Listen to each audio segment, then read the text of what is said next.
आज की चर्चा में हम लेकर आते हैं आपके लिए optical path and geometrical path difference. Wave जब एक मीडियम से दूसरे मीडियम में जा रही है, अब यहाँ पर 1 2 3 4 5 6 7 लूप्स, यहाँ का रिफ्रैक्टिव इंडेक्स है μ1, यहाँ का रिफ्रैक्टिव इंडेक्स है μ2। कि जब वेव किसी और मीडियम में गई तो उसने उन्हीं लूप को, जिसको एक चक्कर आप बोल रहे थे, एक चक्कर को कम दूरी में ट्रेवल कर लिया। लाइट रेज यहां पर आ रही हैं। आपसे पूछा गया है condition of central maxima. So in a YDS experiment, the two slits are covered with the transparent membranes of the negligible thickness which can allow the light to pass through it. तो दोस्तों क्या हालचाल, कैसे हो आप लोग भाई? तो वेलकम बैक अगेन पेनक्लियर सीरीज के अंदर आप सभी का वापस से बहुत बहुत स्वागत है। और इस सीरीज के अंदर अब हम आ चुके हैं वेव ऑप्टिक्स के ऊपर। वेव ऑप्टिक्स के अंदर एक बहुत बड़ा मिसकंसेप्शन जो आता है, जो पेन एरिया आता है, that is all about optical path and geometrical path. कई बच्चों के मन में इसको लेके कई सारी शंकाएं रहती हैं। इस पर बेस्ड एक्सपेरिमेंट्स बहुत सारे हैं जो आपसे पूछे जाते हैं अलग अलग तरीके से, तो आज उनके बारे में भी चर्चा मैं करूंगा। कुछ क्वेश्चंस के बारे में भी चर्चा करेंगे और इनके इंटरफेरेंस की चर्चा होने वाली है। तो ये लेक्चर जो है वो बहुत ही ज्यादा इंपॉर्टेंट है इन पर्सपेक्टिव ऑफ, अगर आप देखें जे एडवांस के पर्सपेक्टिव से या फिर आप बात करें किसी ओलंपियाड के पर्सपेक्टिव से, बहुत ही इंपॉर्टेंट, क्योंकि ये ऐसा एरिया है जहां पर बहुत सारे क्वेश्चंस पूछे गए हैं, पूछे जाते हैं और ये बड़ा कॉमन पेन एरिया रहता है। ज्योमेट्रिकल पाथ ऑप्टिकल पाथ के बेसिक डिफरेंस क्या होते हैं, पहले हम उस पर बात करेंगे। उसके बाद हम चर्चा करेंगे इनका वाईडीएसई में किस तरीके से उपयोग आ सकता है, किस किस तरीके से क्वेश्चंस बन सकते हैं। उसके बाद हम अलग अलग सेटअप्स की चर्चा करेंगे, जैसे न्यूटन रिंग एक्सपेरिमेंट है, जैसे थिन फिल्म इंटरफेरेंस है, कि इसका उपयोग बाकी जगहों पर किस तरीके से हो रहा है।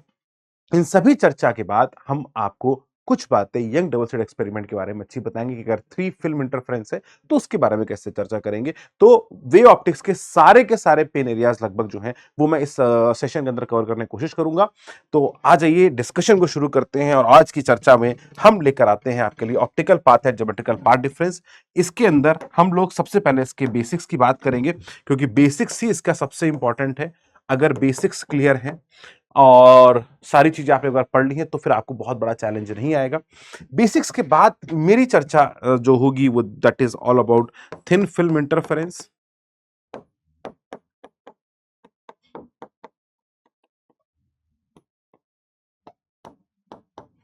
और हम बात करने वाले हैं बेटा इसमें न्यूटन्स रिंग एक्सपेरिमेंट की,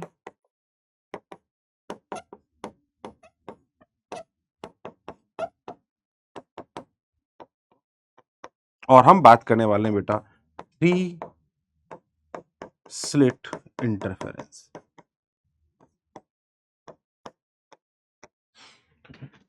तो आज की चर्चा इन बेसिक मुद्दों पे होने वाली है। बेसिक 4 मुद्दे आपके पास हैं। सबसे पहले बात तो मैं शुरू करता हूं बेटा, तो एक बार जल्दी से आ जाओ, जरा कहानी को समझने की कोशिश करते हैं और सारी कहानी आप तक पहुंचाने की कोशिश में लग जाते हैं। तो भाई मेरे पहला पॉइंट आता है कि यार ये ज्योमेट्रिकल पाथ और ऑप्टिकल पाथ में डिफरेंस है क्या।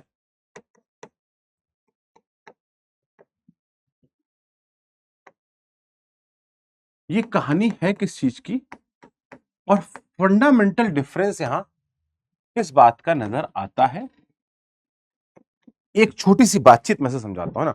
पहले एक फंडामेंटल चीज को समझना दोस्त, आप कर क्या रहे हो और हमारे उद्देश्य होते क्या। आपने कहा देखो सर हम लोग वेव ऑप्टिक्स के अंदर मेजर कहानी जो समझ रहे हैं वो that is all about the interference of two light waves, right. तो हमारी फंडामेंटल कहानी जो है वो किस पर बेस्ड आ जाती है, that is all about interference of two light wave. ये कहानी है। अच्छा भैया, अब दो लाइट वेव की कहानी की सबसे अमेजिंग पॉइंट क्या है कि जब भी हमारे दो लाइट वेव जा रही हैं, एक किसी सोर्स एस से S1 S2 जो कि कोहेरेंट इन नेचर में है ना, बेसिक चीज पड़ी हुई है, ये जाएगी और हम लोग यहां से बात करते हैं। तो हम देखते हैं कि अगर वेव यहां तक जाती है तो उसके फेज में कितना डिफरेंस है। अच्छा, वेव अगर दो वेव है तो यहां पर बोल देता हूं y1 बराबर a1 साइन ओमेगा टी। अगर कोहेरेंट है तो ओमेगा सेम रहेगा, माइनस का kx1 एज्यूम करा, इनिशियली कोई पार्ट डिफरेंस नहीं था। अगर वो भी होता तो आप phi1 phi2 भी लिख सकते थे। मैं उस चीज को अभी इग्नोर करके चल रहा हूं ताकि मैं फंडामेंटल बात आपसे कर सकूं। अब दोनों वेव सेम मीडियम में है तो kx भी सेम रहता है, चीजें सेम रहती हैं। आप इनके बीच का एक डेल्टा फाई आप कैलकुलेट करते हो कि इनके बीच का because of the path difference 2 pi by lambda into delta x. ये आपने पढ़ दिया है, बचपन से पढ़ते आ रहे हैं। और this angular positioning that is simply called as the phase. तो यही तो फेज होता है, यही तो फेज होता है। और जो फेज डिफरेंस होता है वही हमको इंटरफेरेंस पैटर्न को डिफाइन करता है कि अगर ये फेज डिफरेंस 2n पाई के बराबर है तो that will be the constructive interference, वहां पर आपका ब्राइट फ्रिंजेस नजर आएंगे। और अगर हम यहीं पर बात करें कि ये 2n+1 पाई बाई 2 के करस्पॉन्डिंग आ रहा है, 3 pi by 2 pi by sorry 2n+1 पाई के करस्पॉन्डिंग आ रहा है, that means pi 3 pi 5 pi and so on, तो उस केस में आपका डिस्ट्रक्टिव इंटरफेरेंस बनेगा। ये बेसिक बात हम लोगों ने पढ़ी हुई है, राइट? यही तो पढ़ा है। अब हुआ क्या कि अगर कोई और मीडियम आ गया तो ऑप्टिकल पाथ का मतलब है phase, path in terms of phase वो अलग हो जाता है। आपने कहा मतलब क्या हो? मैंने कहा मतलब जो है वो इसको ऐसे समझो बेटा कि जैसे मेरे पास ये मीडियम था, अब वेव जब एक मीडियम से दूसरे मीडियम में जा रही है,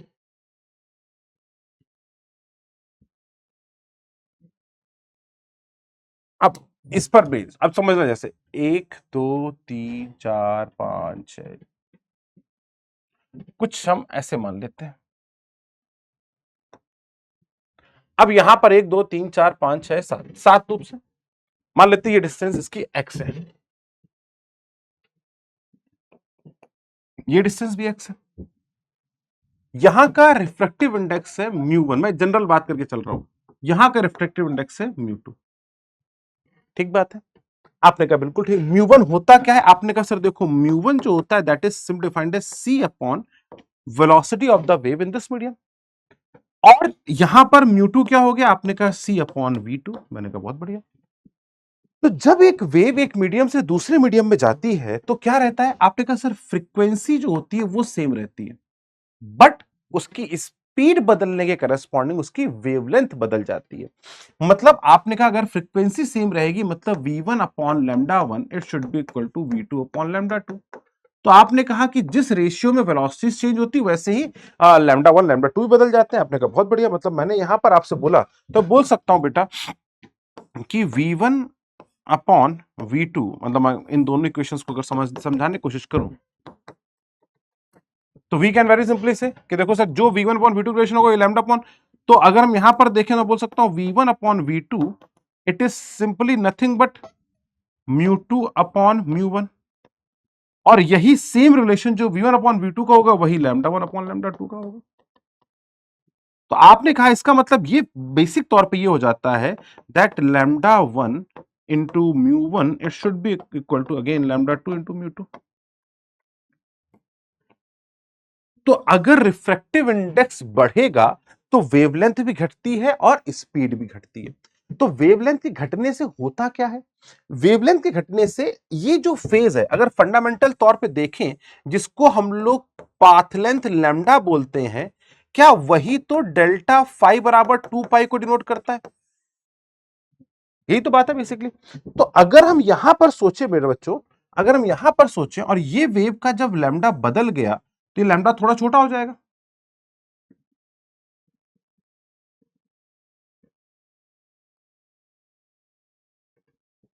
1 2 3 4 5 6 7 8 9 10 11 11 होगा। कुछ फंडामेंटल तौर पे समझते हैं ना।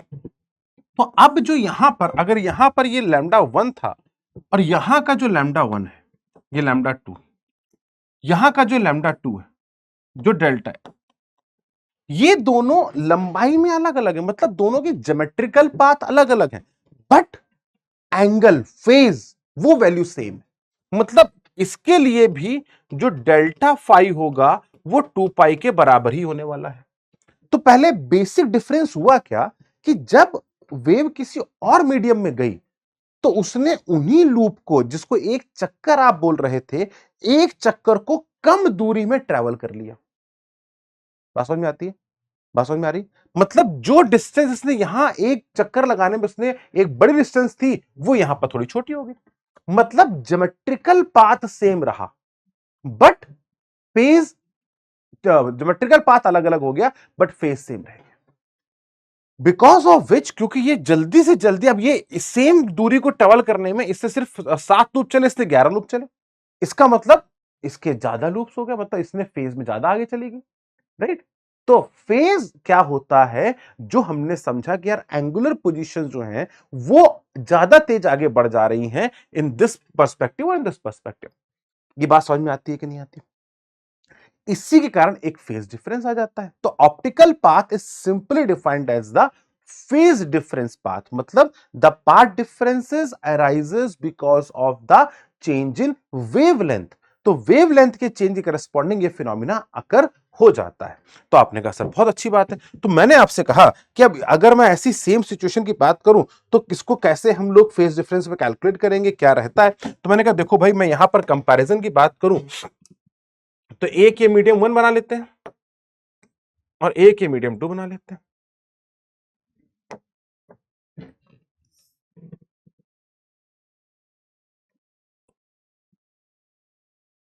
समझना बेटा ध्यान से, है ना। अब यहां से एक वेव एंटर करती है इसके अंदर, ये पाथ लेंथ है, मान लेते हैं एक्स। यहां पर जब ये वेव आ रही है तो ये है y बराबर a sine omega T minus के एक्स। ठीक है, ये मीडियम पूरा का पूरा म्यू का मान के चल रहे हैं, मतलब यहां का मीडियम म्यू 1 लिख देता हूं पूरा, सो दैट कहीं पर कोई इशू ना है। ये मीडियम यहां तक तो म्यू 1 था, लेकिन अब ये म्यू 2 चला गया। तो अब इस म्यू 2 में, क्योंकि मैं एक रिलेटिव कंपैरिजन ही आपके मन में रखना चाहता हूं, ताकि क्योंकि हर बार आप लोग जो क्वेश्चन करते हैं उसमें सबसे बड़ा चैलेंज क्या होता है कि आप हमेशा वैक्यूम से कंपेयर कर रहे होते हैं, और कई क्वेश्चंस में जैसे वैक्यूम का मामला खराब होता है ना, पूरी कहानी बदल जाती है। इसलिए मैं जनरल म्यू 1 म्यू 2 लेके काम करने की कोशिश कर रहा हूं इस पूरी सिचुएशन में। वो आपको एक बार समझ में आ जाएगी तो कहानी में कोई दिक्कत नहीं रहेगी। अब जब ये वेव यहां से अंदर जा रही है बेटा, तो जब ये वेव, अच्छा के एक्स है, तो आपने कहा सर यहां पर इस में, अच्छा के क्या होता है? आपने कहा के की वैल्यू जो होती है that is defined as 2 pi by lambda. तो फॉर दिस वन हम बोल देते हैं के वन है, that is K one X, that is 2 pi by lambda. तो जब हम यहां पर जा रहे हैं, assuming this point as X बराबर 0, यहां से वेव आपके अंदर आई, दोनों वेव्स। अब मुझे देखना है कि अंदर जाने के बाद इसमें क्या चेंज आएगा, के वन एक्स। अब चूंकि यहां पर मीडियम चेंज हुआ है, तो यहां पर वैल्यू ऑफ के भी चेंज हो जाएगी, यहां पर के2 आ जाएगा, that is 2 pi by lambda 2। और अगर मैं लैम्डा 2 और यहां लैम्डा 1 के रिलेशन की बात करूं तो I can very simply say lambda 2 into mu 2 should be equal to lambda 1 into mu 1। Correct है बेटा पॉइंट? आपने कहा सर बिल्कुल ठीक है। मैंने कहा अब जब ये वेव यहां से ट्रेवल करके ऐसे ऐसे करके यहां निकलेगी, तो ये वेव का फेस क्या हो जाएगा? तो आप बोलेंगे सर अब यहां से चली तो ये हो जाएगी y बराबर a sine omega T minus के टे, क्योंकि ये x बराबर 0 से शुरू किया था। तो अब जो टोटल डिस्प्लेसमेंट आया है वो कितना आ गया? आपने कहा x का आगे, बट यहां पर k2x होगा। यहां पर अगर हम बात करते हैं y बराबर a sine omega T minus K one x. अब चूंकि मैं ये दोनों वेव को सेम इंस्टेंट ऑफ टाइम पर देख रहा हूं, तो टाइमिंग का फैक्टर तुम्हारे लिए कुछ रहा ही नहीं। मतलब दोनों, एक वेव यहां से निकल के आ रही होगी, एक वेव यहां से। मैंने कहा भैया ये इतना चल के आई, इतना चल के आई, दोनों बीच का पार्ट डिफरेंस बताओ कितना है? तो आपने कहा कि जब मैं यहां पर डेल्टा फेज डिफरेंस की बात करूं, मतलब कितना फेज डिफरेंस, डेल्टा फाई आप क्या बोलोगे? आप बोलोगे सर ये आ जाएगा omega T minus K one X minus omega T plus K two X. तो we can very simply say it is equals to K two minus K one into X, that is of delta phi. अब delta phi K two के क्या लिख सकते हैं? आपने कहा sir delta phi के2 को हम लिख सकते हैं बेटा 2 pi by lambda 2 minus 2 pi by lambda 1 into x, जो ये एक्स चला।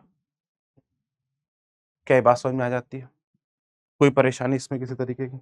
आपने कहा नहीं। मैंने कहा बस अब तो फिर कोई दिक्कत ही नहीं। अब अगर मैं लैम्डा 2 की बात करूं और किसी एक टर्म से बात करने की कोशिश की जाए, तो अब यहां पर यह समझना कि अब यहां पर गेम हम लोग कह क्या रहे हैं और कहानी हो क्या रही है।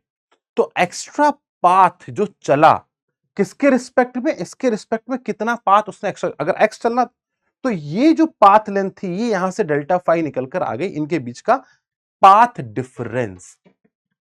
तो मैंने कहा एक काम करते हैं, मैं यहां पर, क्योंकि मुझे इसके रिस्पेक्ट में निकालना है, तो मैंने यहां पर 2 पाई बाई लैम्डा 1 बाहर निकाल लिया। अंदर क्या बच गया? आपने कहा सर यहां बन जाएगा लैम्डा 1 अपॉन लैम्डा 2 माइनस 1। तो ये आ गया 2 पाई बाई लैम्डा 1। अच्छा, लैम्डा 1 अपॉन लैम्डा 2 को हम क्या लिख सकते हैं? That is simply defined as, अगर मैं लैम्डा 1 तो म्यू 2 अपॉन म्यू 1 आ जाएगा।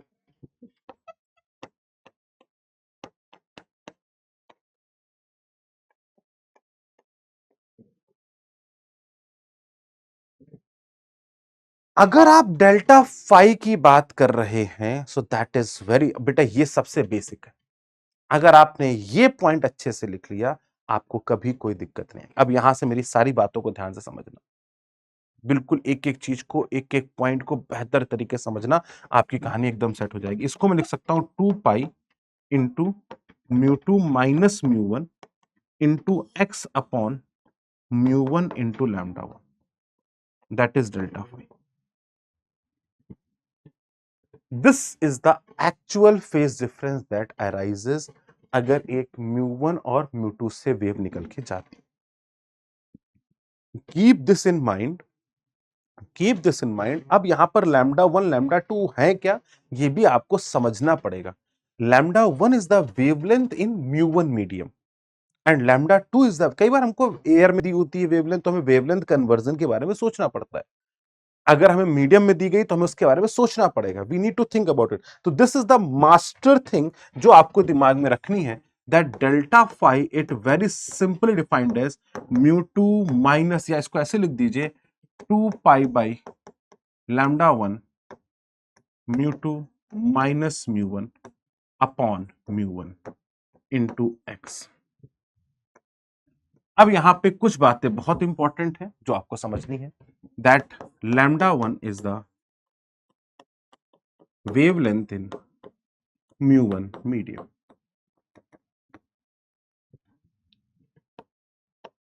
Mu 2 upon mu 1 minus 1 into X, इसको हम बोलते हैं रिलेटिव पाथ डिफरेंस। मतलब path difference with respect to mu 1 medium. अगर म्यू 1 को आप 1 रख देंगे तो आपका म्यू 2 माइनस म्यू 1 आ जाएगा। ये बात आपको हमेशा दिमाग में रखनी। अब एक चीज इसकी सबसे इंपॉर्टेंट क्या है बेटा, वो भी ध्यान से देख लो, that mu 1 lambda 1 it is also equal to mu 2 lambda 2, it is also equal to mu not lambda not, मतलब जो भी है ये हमेशा बराबर रहेंगे। तो ऐसा नहीं नीचे में आपने म्यू 2 लैम्डा 2 भी लिख दोगे, कोई खास फर्क नहीं पड़ता, वो भी that option is also correct, that option is also correct, right. Point समझ में आता है कि नहीं आता? इसको देख लीजिए, this is the pretty basic जो आपको दिमाग में रखना, बेसिक सब पॉइंट, ठीक है। अब जैसे एग्जांपल के तौर पे मैं एक छोटा सा क्वेश्चन यहां पे आपको कराता हूं, क्योंकि ये देखो अगर पढ़ा है अच्छी बात है, नहीं पढ़ा है इस बेसिक को बेटा रखना है ना। पढ़ाने का सिंपल एक ऑब्जेक्टिव है कि आप इन सब बेसिक्स को अपने दिमाग में रखेंगे तो कहानी थोड़ी सी बेटर हो जाती है, कहानी में थोड़ा सा पॉइंट वैलिड रहते हैं, मजा आता है। अब फॉर एग्जाम्पल मेरे से बोला गया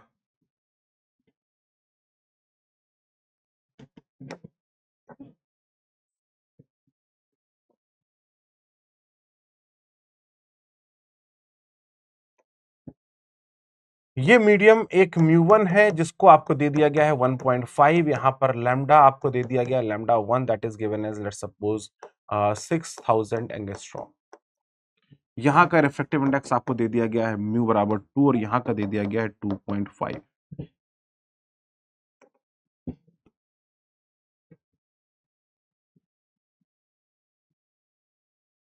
लाइट रेज यहां पर आ रही हैं और इसी मीडियम में है लाइट रेज, ये टकराती है। ये यहां पर आपकी स्लिट है, यहां पर आपकी स्लिट है, ये S1 है, ये S2 है। आपसे पूछा गया है कंडीशन ऑफ सेंट्रल मैक्सिमा, यहां पर ब्राइट होगा, condition of bright at point P क्या होगी? सोचो और बताओ, condition of bright at P। बेटा ये बिल्कुल बेसिक क्वेश्चन पूछ रहा हूं। अब ब्राइट P की कंडीशन क्या होगी, जरा सोच के बोल रहा हूं। अगर मैं P पे ब्राइट की बात कर रहा हूं तो मुझे यहां पे डेल्टा फाई चाहिए होगा। ये अच्छा, आपके मन में ये जरूर आ सकता है, थॉट प्रोसेस हो सकता है कि सर इसने कुछ एक्स्ट्रा पाथ चला है, कई बार हमको ये डिस्टेंस दी जाती है डी।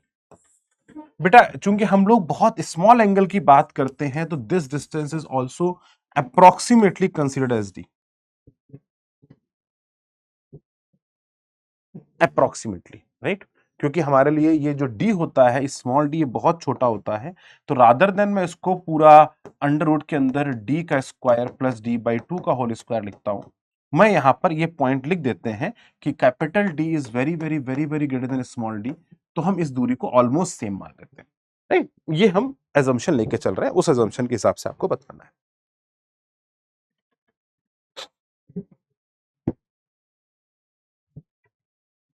ठीक है, चल शुरू करते हैं।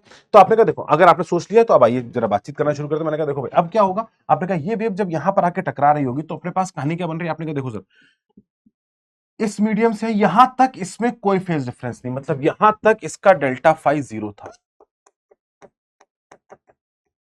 टिल दिस पॉइंट, ठीक है ना। अभी मैं सारी चीजें बदलूंगा, सारी कहानियां बदलूंगा, आपके मन में एक एक चीज, एक एक कंफ्यूजन बिल्कुल क्लियर करके रखूंगा, ताकि आपके मन में, अभी मैं यहाँ इस वेव को भी टेढ़ा मेढ़ा करूंगा, ठीक है ना। तो that is going to very basic thing, but यहां तक डेल्टा फाई जीरो है, जो डेल्टा फाई आएगा वो यहाँ आएगा। आपने कहा सर बिल्कुल ठीक बात है। तो यहाँ कितना आ गया, आपने कहा सर देखो जनरली हम लोग पढ़ते हैं कि यार ये एक्स्ट्रा पाथ जो चला वो म्यू टू इंटू डी, ये म्यू वन इंटू डी। तो कई बार हम लोग भी देखते हैं या हम लोग पढ़ देते हैं कि एक्स जो extra path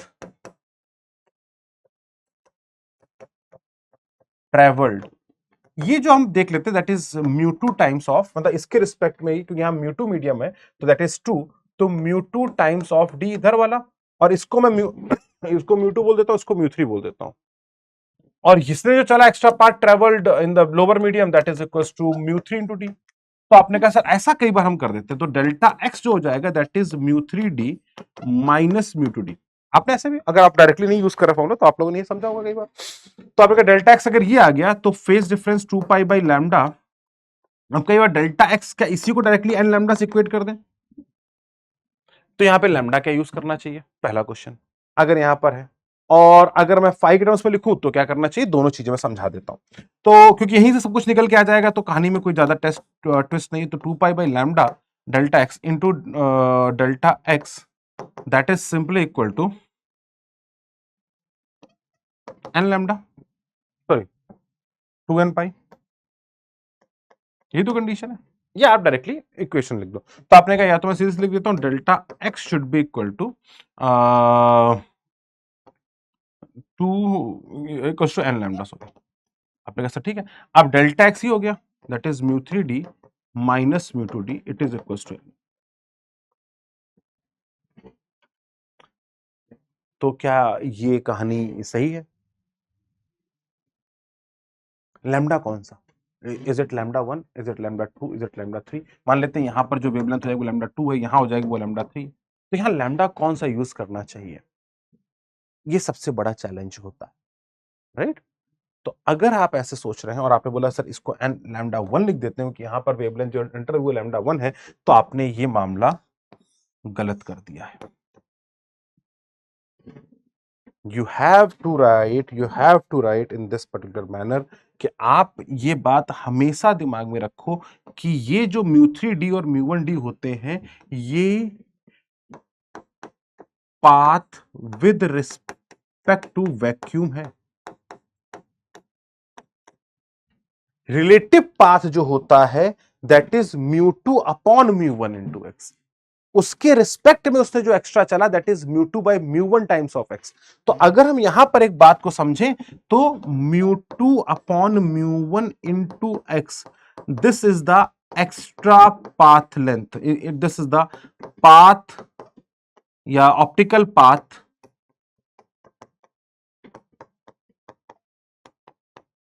length travelled by wave in mu2 medium with respect to mu1 medium। ये बात अगर आपने समझ ली मेरे दोस्त तो कहानी खत्म है, बेसिक सी बात है। एक बात को मैं मल्टीपल टाइम्स बोल रहा हूं, बस इसलिए बार बार बोल रहे हैं क्योंकि इसी जगह गलती होती है। हम सॉल्यूशन निकालने के लिए थोड़ा तेज हो जाते हैं, बट ये गलती अगर आपने नहीं की तो काम सारा सेट हो जाएगा। तो म्यू3d माइनस म्यू2d इक्वल्स टू एन लैम्डा, ये गलत हो जाएगा। लैम्डा 1 आप में इनपुट कर सकते हैं क्योंकि ये वैक्यूम के रिस्पेक्ट में वेवलेंथ है। आपको अगर लैम्डा 1 इसके रिस्पेक्ट में बात कर रहे हो तो यहां पर नीचे म्यू1 का मल्टीप्लाई सॉरी डिवाइड करना पड़ेगा। So this is the better way. या तो आप यहां लिखे म्यू3d माइनस म्यू2d is equals to N lambda not, where lambda not in vacuum. ये भी बिल्कुल सही कि आप वैक्यूम के वेवलेंथ से कंपेयर करो तो कोई दिक्कत नहीं। या फिर अगर आप लिखना, क्योंकि देखो मतलब सबका सेम, म्यू3 अपॉन म्यू1 इंटू डी माइनस म्यू2 अपॉन म्यू1 into d, it is equals to N lambda. म्यू1 lambda 1 equals to mu not lambda not, कहानी सेम है, कुछ भी चेंज नहीं। ये बेसिक सी चीज। तो जब भी आप इस तरीके से लिख रहे हैं कि म्यू2d, तो ये वैक्यूम के रिस्पेक्ट में एक्स्ट्रा है, म्यू1 के रिस्पेक्ट में एक्स्ट्रा नहीं। तो अगर वैक्यूम के रिस्पेक्ट में आपने पाथ लेंथ निकाली है तो लैम्डा भी वैक्यूम का ही लगाना पड़ेगा। ये आपको दिमाग में रखना है मेरे दोस्त, जो मैंने यहां पर आपको पहले ही बता दिया है। आपको यहां म्यू1 लैम्डा, अगर आपने म्यू2 माइनस म्यू1 करा तो नीचे म्यू1 लैम्डा 1 आएगा, सिर्फ लैम्डा 1 नहीं आ सकता। Is it clear? बेसिक सा पॉइंट है। चलो जल्दी से आ जाते हैं एक छोटा सा पॉइंट इसी पे, उसके बाद हम लोग क्वेश्चन सॉल्विंग की तरफ चलते हैं और अपनी कहानी को और बेहतर कर लेते हैं। और ये एक फाइनल एग्जांपल, आई थिंक यहां से आपको क्लैरिटी ऑफ थॉट जो है वो जनरेट हो जाएगा। एंड ये सब कुछ सेम है। अरे यार, अब अगर यहीं पर मैं आपसे पूछ लेता कि बेटा मुझे एक बात बताओ कि अगर ये वेवलेंथ जो है टेढ़ी हो जाए, they are coming at certain angle phi, और अब मैं आपसे बोल दूं कि ये कुछ ऐसे आ रही है,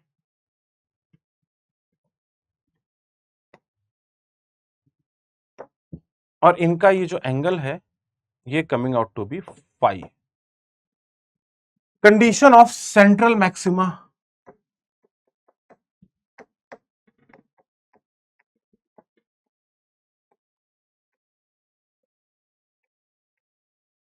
सेंट्रल मैक्सिमा या कंडीशन ऑफ मैक्सिमा की बात कर लेते हैं। सेंट्रल का मतलब जीरो कर देना, मतलब जनरल बात कर लेता हूं तो ज्यादा इजी रहेगा।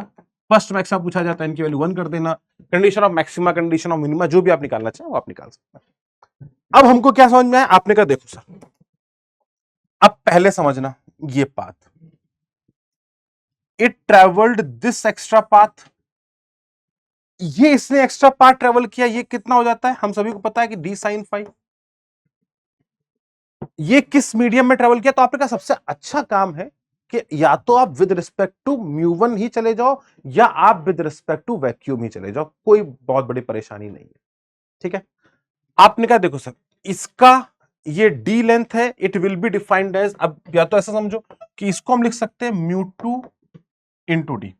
तो मतलब अगर मैं इसको, तो S1P इट इज, अगर मैं यहां पर दो दो इसके भाग कर देता हूं ताकि मैं आपको समझा पाऊँ कि आप किसी भी रिस्पेक्ट में लिख सकते हैं, कहीं कोई दिक्कत नहीं है, बस छोटी गलती ना करें।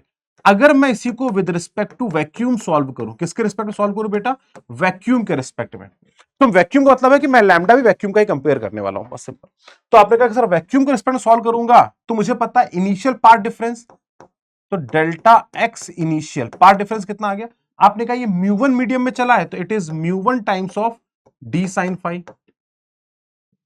तो एक्स्ट्रा पाथ जो चला वैक्यूम के रिस्पेक्ट में, क्योंकि वैक्यूम का रिस्पेक्ट में 1 है, तो म्यू1 इंटू डी साइन फाई, क्योंकि ये इसने एक्स्ट्रा चला इतना, इसने कितना चला, ये तो एक्स्ट्रा है, और यहां से मुझे पता है that S1P it is simply equal to म्यू2 इंटू कैपिटल डी, और S2P it is simply equal to म्यू3 इंटू डी।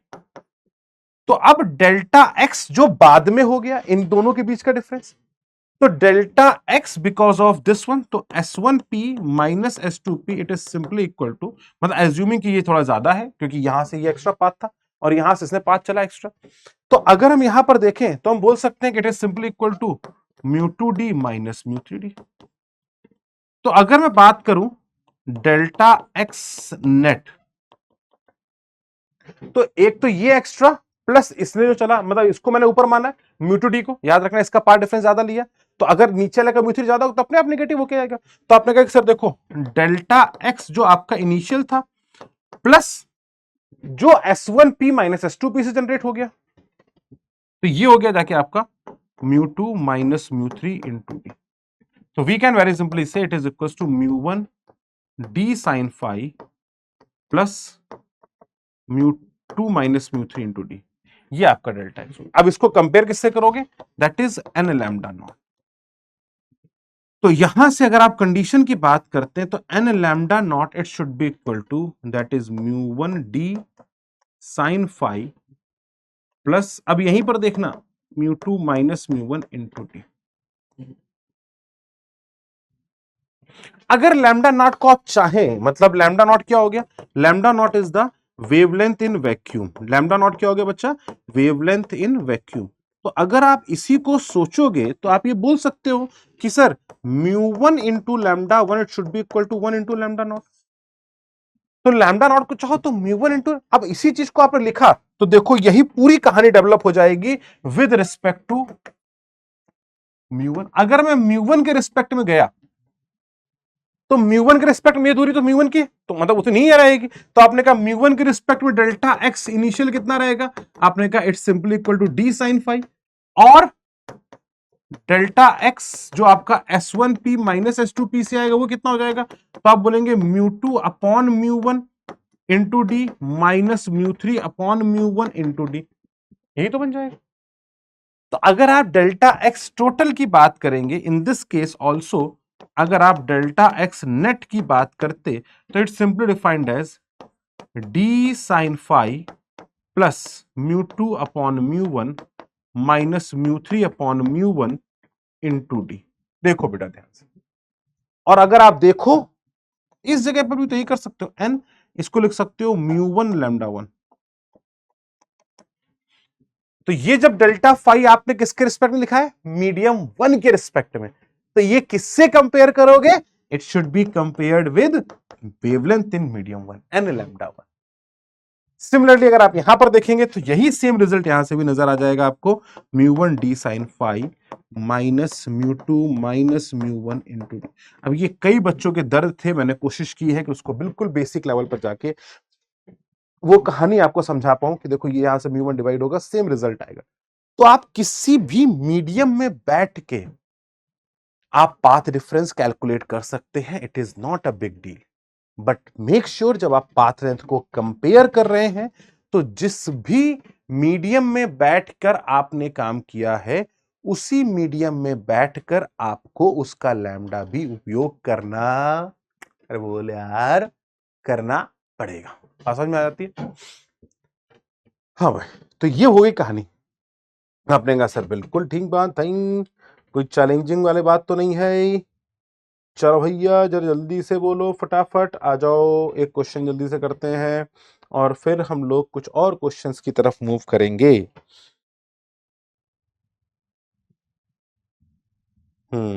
ठीक है, चलो पहला क्वेश्चन। आई थिंक ये क्वेश्चन तो आप होमवर्क में कर लोगे, आई डोंट थिंक इसको मुझे बहुत सारा बताने की जरूरत है, लेकिन फिर भी जल्दी से क्विकली डिस्कशन करूंगा तो बता देता हूं।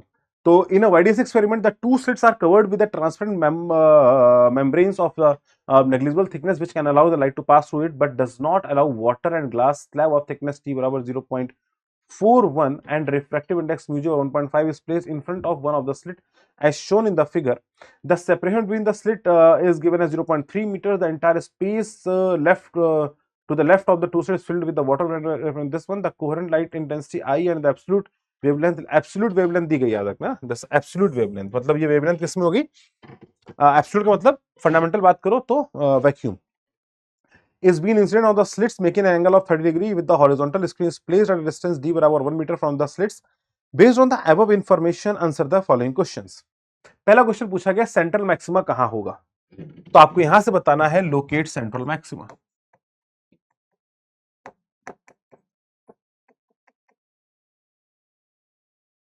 ठीक है, चलो जल्दी से करो।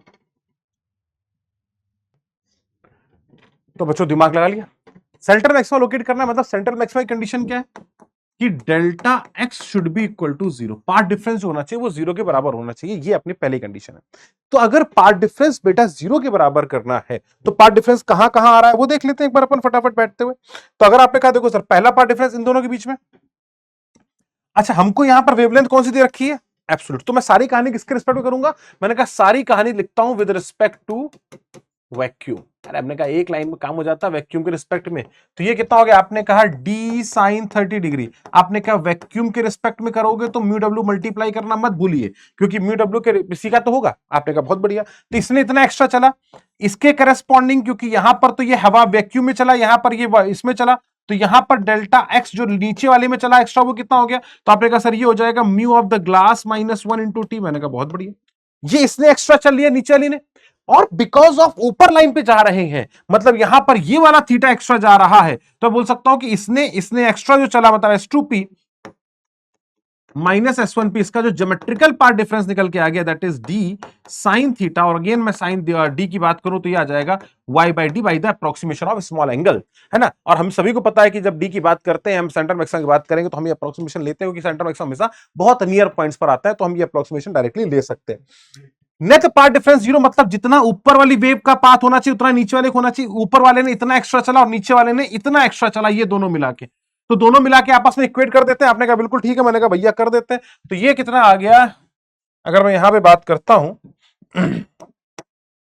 दैट इज सिंपली डिफाइंड यार हाँ, म्यू डब्ल्यू into d sine 30 degree it should be equal to d Y by d और mu g minus 1 to t, d Y by d plus mu g minus 1 into t, ठीक है ना। Values को put कर सकते हैं, ये आ जाएगा 4/3, डी की वैल्यू हमको दे रखी है 0.3 और टी दे रखा है 0.41। वैल्यूज को पुट करना शुरू करते हैं, 0.3 साइन 30 डिग्री 1/2, इसको लिख दिया म्यू जी माइनस 1 मतलब 3/2 माइनस 1 इंटू टी दे रखा है 0.41 plus D Y by D.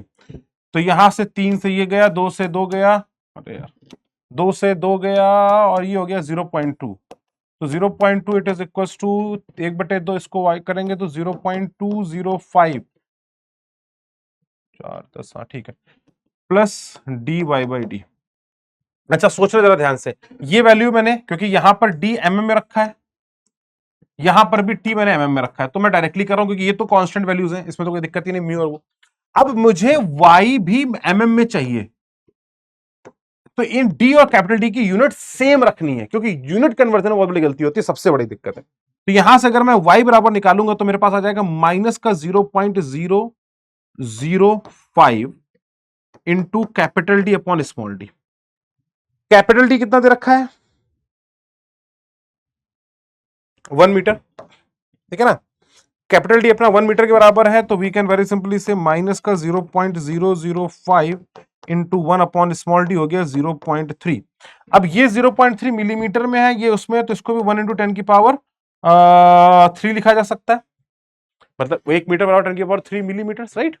तो ये 10 की पावर 3 मल्टीप्लाई होगा तो ये आ जाएगा 5 और ये आ गया 0.3, ठीक है ना। तो 5/3 का फैक्टर यहां से बन जाएगा, कुछ गलत तो नहीं किया है मैंने, 0.2 और 1 और ये वाला हो गया 0.3 मिलीमीटर्स, है ना, 0.41 और 0.3, 1/2 2 1 0.05 और ये मिलीमीटर्स में ही था। तो डी और स्मॉल डी की वैल्यू हमने रखी है 0.3 मिलीमीटर, क्योंकि ये अच्छा ये आंसर आपको सेंटीमीटर्स में चाहिए। एक सेकंड बच्चों, the answer should be in centimetre space, तो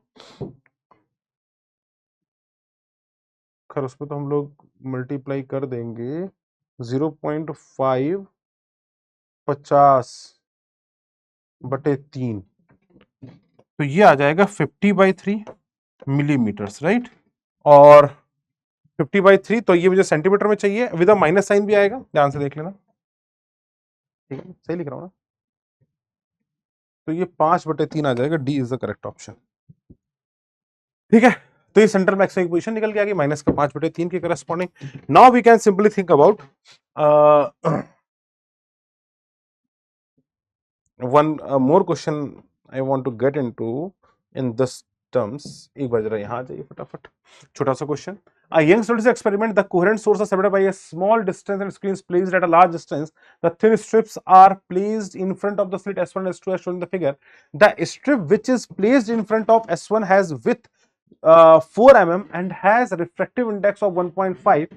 The strip which is placed in front of S2 has a variable refractive index mu बराबर 1 plus cx, where x is the distance from the left end of the string and c बराबर 1 per millimeter। बहुत important है। If the center maxima is obtained at O, symmetrical with respect to O, then find width of the strip in millimeter placed in front of S2। S2 के सामने अब यहां पर ये variable refractive index दे रखा है mu बराबर 1 plus cx का। अच्छा सा क्वेश्चन, अच्छी सी बात। तो यहां पर बात कर लेते हैं वेरिएबल रिफ्रैक्टिव इंडेक्स एंड उसके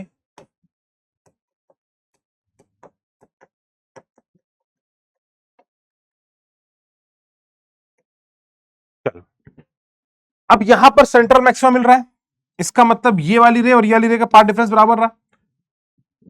ऊपर वाले का पाथ तो मुझे क्लियर है, इसका पाथ इक्वेट करना है।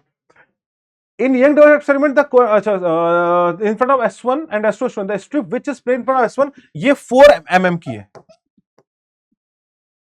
and has S2 and has refractive 1.5, ठीक है।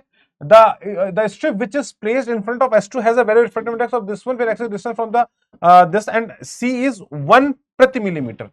आपको बोला गया 1 पर, पूछा गया obtained at O symmetrical with respect to, तो find the width of the strip, मतलब मुझे ये d बताना है कितना होगा, अगर इसको d मान लेता हूं तो अगर मैं यहां ऊपर वाले की बात करता हूं तो डेल्टा एक्स मतलब part difference due to S1 strip, तो आप बोल सकते हैं म्यू मतलब 1.5 माइनस 1 इंटू 4, इतना ऐसे जनरेट किया होगा। अब ये कितना जनरेट करेगी, तो अगर आपको यहां पर वेरिएबल रिफ्रैक्टिव इंडेक्स दे रखा है तो आई डोंट थिंक इसमें कोई बहुत बड़ा इशू है, इट्स वेरी सिंपलिस्टिक केस। तो जब कोई वेव इससे जाएगी तो मुझे dx का वेव पता है, तो आपने कहा किसी भी x पर अगर मैं बात करूं, अगर मैं किसी x पर बात करूं dx की, तो dx का जो पाथ लेंथ हो जाएगा या जो एक्स्ट्रा पाथ हो जाएगा that is 1 plus cx for dx। अगर मैं बात करूं तो 1 plus cx that is mu minus 1 into dx। तो अगर हम यहां पे बात करें तो we can very simply cx dot dx, इसी को इंटीग्रेट करना है, तो इट्स सिंपली जो एक्स्ट्रा पाथ लेंथ है that is the delta x, या इसको डेल्टा का डेल्टा x लिख देते हैं। तो अगर मैं टोटल निकालूं कितना एक्स्ट्रा पाथ लेंथ इन्होंने ट्रेवल किया, तो it's simply defined as cx dot dx, तो इट्स c बाहर आ जाएगा x स्क्वायर बाई 2, और मान लेते हैं 0 से d इसकी थिकनेस है, तो cd square by 2 it should be equal to delta x।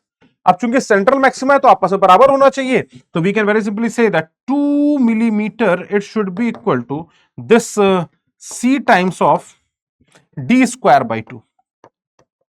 अब वी कैन सी, क्योंकि c भी 1 प्रति मिलीमीटर पे है तो d की वैल्यू यहां से बात कर सकते हैं, तो d बराबर आ जाएगा, the d should be equal to again 2 millimetre.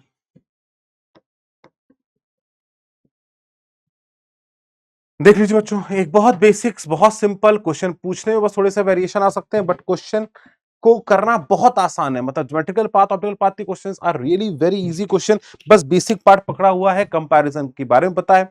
और अब मैं आपको कुछ बातें और बताता हूं कि क्या नहीं सोचना है, क्या नहीं सोचना है।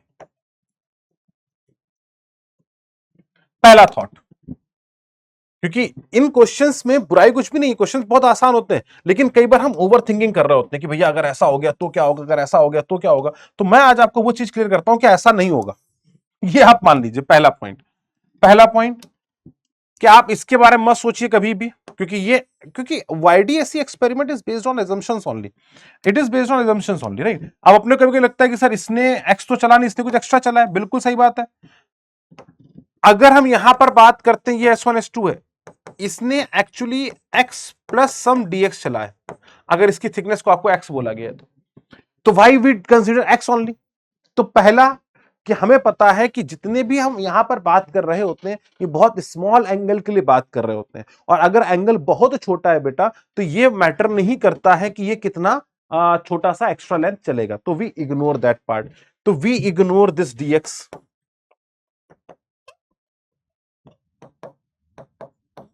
तो आप हमेशा उसकी एक्चुअल लेंथ की बात करें, इसके अलावा कुछ भी बात ना करें।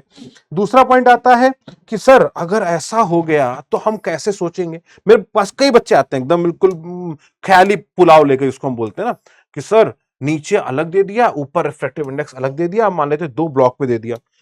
अब मैं क्या करूंगा कि सर मान लेते हैं उसने बोल दिया कि नीचे पानी भरा हुआ है, यहां पर ये एक स्लिट है, एक ये स्लिट है। अब म्यू बराबर यहां पे 4/3 है और यहां पर म्यू बराबर 3/2 है। अब आपसे पूछा जाए बताओ पहला ब्राइट वाटर में कहां आएगा और पहला ब्राइट ग्लास में कहां आएगा। और सर अगर पहला ब्राइट वाटर और ग्लास का पूछ ले, मतलब यहां का इंटरफ्रेंस की बात कर लें, अपार्ट फ्रॉम दिस पॉइंट, आप ये बात अपने मन में बैठा लीजिए कि आपसे नहीं पूछा।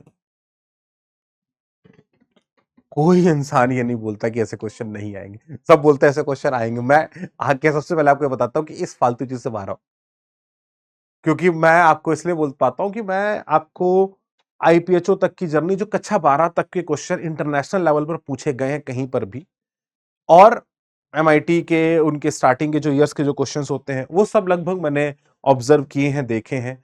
तो मुझे इतना आइडिया रहता है कि आपसे कितना पूछा जा सकता है। Out of the blue moon मतलब कि भैया कुछ अलग ही कहानी हो गई, तो किसी ने ऐसे कुछ बात कर ली, तो कुछ कहानी ऐसी पूछी गई, मैं आपको मतलब मेरे हिसाब से कभी नहीं पूछा जाएगा, तो ये तो फॉर श्योर है कि कभी आप out of the blue moon, क्योंकि इनकी मैथमेटिक्स ही बहुत अलग है।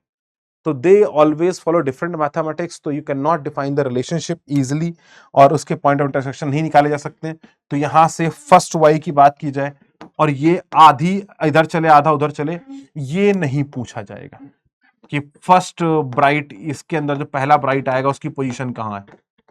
अगर आपको बोला गया कि ये ग्लास है और ये वाटर है, ऐसा जहां पर भी दो का मिक्सचर होगा, ओनली फेवरेबल पॉइंट जो है वो सेंट्रल वाला होगा, ऊपर नीचे वाले पॉइंट्स पर नहीं पूछा जा सकता है। मतलब यहां कहीं पर नहीं, यहां पर पूछा जा सकता है। दिस सब कुछ जो होगा वो सेंटर पॉइंट पर होगा, जो कुछ भी पूछा जाएगा वो यहां पूछा जाएगा, ये याद रखो पहले।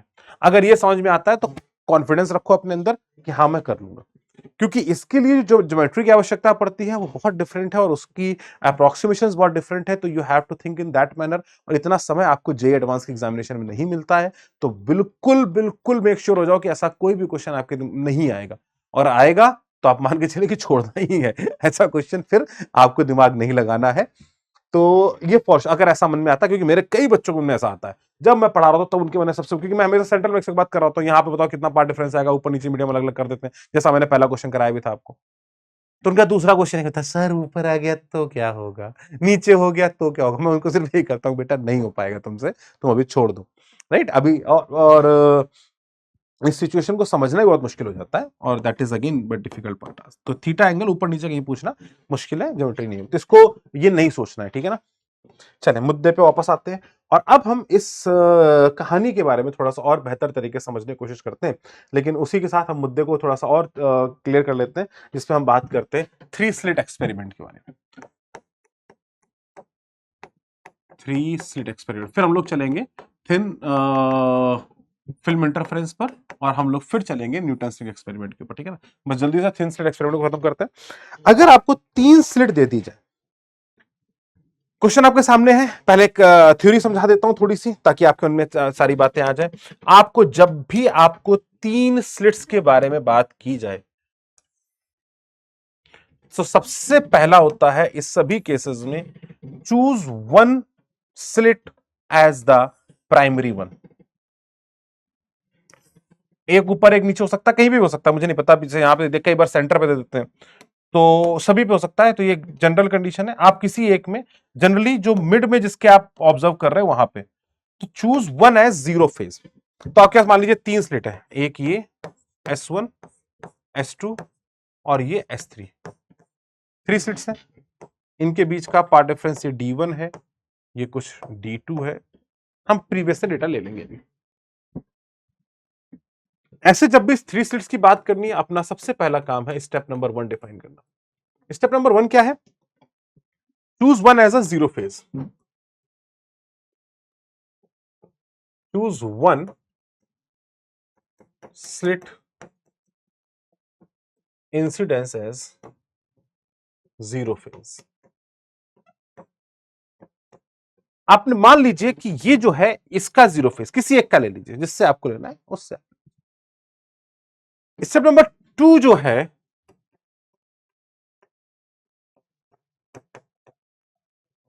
Define path difference and phase difference with respect to that only। उसी के रिस्पेक्ट में डिफाइन करना है।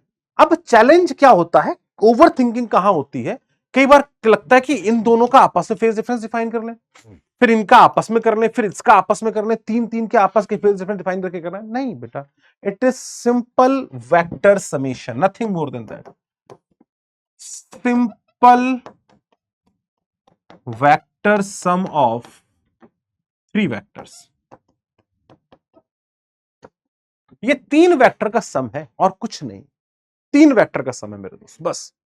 जैसे आपने पहला वेक्टर ये आया, इसको आपने ए बोल दिया, अब ये ए जीरो पे, अब आपने S1 S2 का, तो डेल्टा ऑफ S1 S2 इनके बीच का पार्ट डिफरेंस अगर इसके बीच में कुछ भी नहीं है बेटा, तो ये मान के चलिएगा बच्चे, हमेशा मिड पॉइंट से लेते हैं तो इसके सेंटर लाइन से ये एंगल लोगे थीटा। तो अगर हम यहां पर बात करेंगे तो it is simply defined as d1 sin theta, और यहां से जितना ये नीचे होगा तो मतलब d1 by 2, तो it's simply equal to d1 into d1 by 2 upon capital D। ये इन दोनों के बीच का पार्ट डिफरेंस हो गया। दूसरा डेल्टा S1 S3, अब इनके बीच का पार्ट डिफरेंस, तो इसके सेंट्रल से हमको एंगल लेना पड़ेगा बच्चा, we have to take the angle, मतलब d1 प्लस d2 by 2 से लेंगे।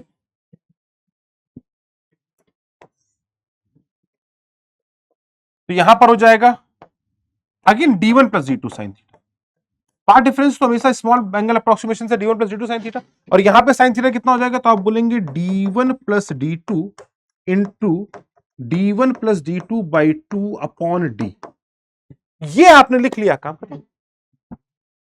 अब इसको आप किससे इक्वेट करोगे, we can simply equate it with the help of phi, और फाई इक्वेट कर दिया, आपने बता दिया कि भैया एक a1 यहां आ रहा है, फाई 1 पे एक आ रहा है, एक फाई 2 ऐसे आ रहा है, जहां पर भी आ गए, जो भी एंगल बन गए अपने, बस तीन वेक्टर को जोड़ दीजिए, a1 a2, तीन वेक्टर रिजल्टेंट, रिजल्टेंट एम्पलीट्यूड निकल के आ जाएगा, रिजल्टेंट एम्पलीट्यूड निकल के आ गया, रिजल्टेंट इंटेंसिटी निकल के आ गई, खत्म। तो आइए जरा शुरू करते हैं, कहानी को समझते हैं एग्जाम्पल के तौर पे। तो ये बेसिक है बिल्कुल। एग्जाम्पल क्या कहता है, चलिए आइए। बोला गया है कि in the figure shown ABC the three slit intensity of the light from each slit is I naught at point P, the wavelength of the light is lambda, match the condition of the column 1 to the resultant intensity at point P given in the column 2। Column 2 पर intensity को match कराना है under these conditions. तो under this condition में सबसे पहले यहां पर इन तीनों के बीच के पार्ट डिफरेंस डिफाइन कर लेता हूं, ताकि मैं वेक्टर को आसानी से डिफाइन कर सकूं, ठीक है ना। तो अगर मैं यहां पर बात करता तो delta of B C, B और सी के, अच्छा मैंने सी को जीरो मान लिया, सी को मान लिया सी एट जीरो फेज, है ना। एक को तो मानना पड़ेगा क्योंकि उसी के रिस्पेक्ट में आप सबका फेज डिफाइन करोगे, राइट बेटा। तो अगर मैं बी और सी के बीच का फेज डिफरेंस की बात करता तो इनके बीच का पार्ट डिफरेंस कितना होता, तो आप बोलते सर इनके बीच की दूरी है 2d sine theta, here sine theta comes out to be, यहां साइन थीटा कितना हो जाएगा, तो आप बोलेंगे सर यहां साइन थीटा हो जाएगा डी बाई डी।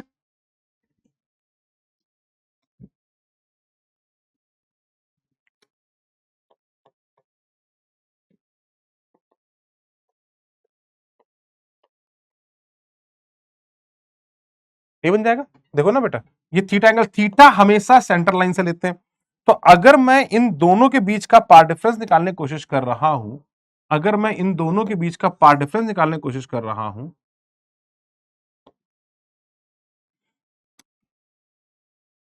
तो ये क्या हो जाएगा, आपने कहा 2d बाई डी, मैंने कहा बहुत बढ़िया, तो it's comes out to be twice of D square upon D, मैंने कहा अब आपने बोला सर फिर डेल्टा ऑफ AC, हमेशा एक से जीरो फेज से ही पार्ट डिफरेंस निकालना, याद रखना। अब ये नहीं कि बी और सी के बीच का, बी और ए के बीच का निकालेंगे, बी और ए की जरूरत ही नहीं, हम सी और इसका निकालेंगे तो टोटल एंगल तीनों के निकल के आ जाएंगे मेरे पास। तो ए और सी के कितना हो गया, तो आपने कहा बीच की दूरी होगी 3D, आपने कहा 3D साइन थीटा मतलब इसके मिड पॉइंट से, तो इसका मिड पॉइंट कहां पर हो जाएगा, तो वी कैन वेरी सिंपली से कि इसका मिड पॉइंट जो है वो आ जाएगा 3D/2 कुछ यहां से,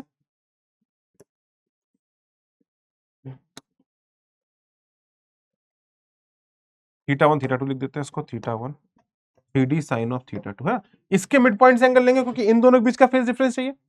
तो we can very simply say it is simply equal to 3D into 3D/2 upon D, तो it comes out to be 9D² upon 2D।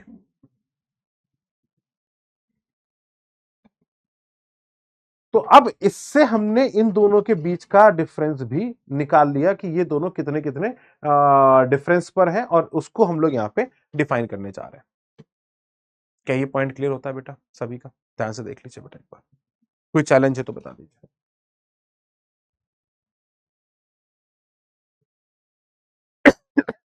चलो, तो अब बेटा हमारे पास ये सारी कंडीशन आ गई, आपने कहा बिल्कुल ठीक है। तो मैं पहली कंडीशन अप्लाई करने की कोशिश करता हूं, D² को लैम्डा दे दिया। अगर D² लैम्डा हो गया तो ए को अगर मैं मान लूं तो मेरे पास पहली कंडीशन आ जाएगी, ए पार्ट में यहां लिख देता हूं। तो मेरे पास डेल्टा ऑफ BC निकल के आ गया, इट इज D² मतलब 2 लैम्डा, ठीक है ना, और डेल्टा ऑफ AC निकल के आ गया मेरे पास 9 λ/2। तो एक तो हो गया अपने सेम फेस का, और एक हो गया λ/2 मतलब अपोजिट फेस का पार्टिकल हो गया, λ/2 का अंतर है। तो हम डायरेक्टली भी बोल सकते हैं, आपने कहा सर इसका मतलब B और C सेम फेस में, 2 लैम्डा का फेस डिफरेंस है, तो एक ए इधर रहेगा, एक ए इधर रहेगा, λ/2 मतलब एक पीछे रहेगा, एक कैंसिल हो जाएगा, एक का बचेगा, मतलब intensity should be equal to I naught only. मैं डायरेक्टली बोल सकता हूं ना, क्योंकि 9 λ/2 विल रिप्रेजेंट द, अच्छा तो समझ में आ रहा ना, डेल्टा फाई कितना हो जाएगा 2 पाई लैम्डा इंटू 9 λ/2, टुक्की टुक्की cancel, lambda lambda cancel, it is 9 pi. 9 pi का मतलब अपोजिट फेस, और ये 2 पाई, एक 4 पाई पे होगा तो सेम फेस पे आ गए, तो दो ए कैंसिल हो गए और एक ए बच गया, तो सिंगल की इंटेंसिटी जो होगी वही रह जाएगी, दैट इज I नॉट, दो आपस में कैंसिल कर देंगे, तो it will B I naught only. तो ए का तो पी हो गया। बी की बात करते हैं, D² इक्वल टू λ/2। तो अगर यहां पर हम बात करते हैं तो मेरे पास delta of BC it simply comes out to be 2D² ना, 2D², और ये तो 2D² it should be equal to 2 λ/2, ये अगेन लैम्डा है भी, ये तो सेम फेस का हो गया, मतलब ये दोनों तो सेम फेस पे आ गए, मतलब एक ए वाला इधर था, दूसरा वाला भी ए इधर की तरफ आ गया, ठीक है ना। और डेल्टा ऑफ AC अगर हम बात करते हैं तो 9D² अपॉन 2D, ये तो था 9D² 2D, हाँ ठीक है, ये आ जाएगा 9/2 λ/2, तो it comes out to be 9 λ/4। 9 λ/4 को हम लोग क्या लिख सकते हैं, अगर आप डेल्टा फाइव में देखो तो λ/4 का मतलब सिंपल होता है, लेकिन एक बार देख लीजिए, तो डेल्टा फाइव कितना हो जाएगा, आप बोलेंगे 2 पाई/λ इंटू 9 λ/4। बेसिकली पार्ट डिफरेंस की बात है, आप एंगल प्लस और माइनस दोनों तरफ ले सकते हैं, उससे समेशन में कोई बहुत बड़ा फर्क नहीं आता है, लैम्डा से लैम्डा चला गया, 2 से 2 चला गया, ठीक है ना, तो it comes out to be 9 पाई/2।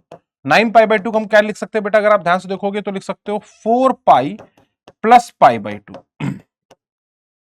Sense है, मतलब एक्चुअली जो ज्यादा चला है उसका फेस पीछे की तरफ है, तो कायदे से मुझे उल्टा बनाना चाहिए, लेकिन उससे हमें फर्क कुछ नहीं पड़ता है, तो मैं डायरेक्टली आपको पाई/2 का मतलब 4 पाई, एंगल में ऐसे ही मान के चल रहा हूं, 4 चक्कर तो ऐसे लग गए, और एक पाई/2 इधर, तो एक इधर आ गया, तो इसका नेट कितना हो जाएगा, तो आप बोलेंगे अंडर रूट के अंदर ए का स्क्वायर प्लस 2a का स्क्वायर, कितना हो जाएगा बेटा, अंडर रूट के अंदर 5a²। तो intensity is proportional to A net का स्क्वायर आ जाएगा, तो it comes out to be 5a² लिख दे, 5a, it comes out to be 5a² मतलब 5I0। तो इंटेंसिटी जो जाएगी वो 500 की रेस्पॉन्ड निकल के आ जाएगी। तो अगर मैं यहां पर बात करता हूं, so this can be sum up to the R also. Similarly आप डी स्क्वायर बाई 2 अगर लैम्डा बाई 4 होगा तो लैम्डा बाई 4 के करस्पॉन्डिंग 2 लैम्डा होगा तो उसके करस्पॉन्डिंग वैल्यूज को पुट कर सकते हैं और आंसर को गेट कर सकते हैं। तो ये दोनों होमवर्क में है, कर लीजिएगा, आंसर मैच करा लीजिएगा।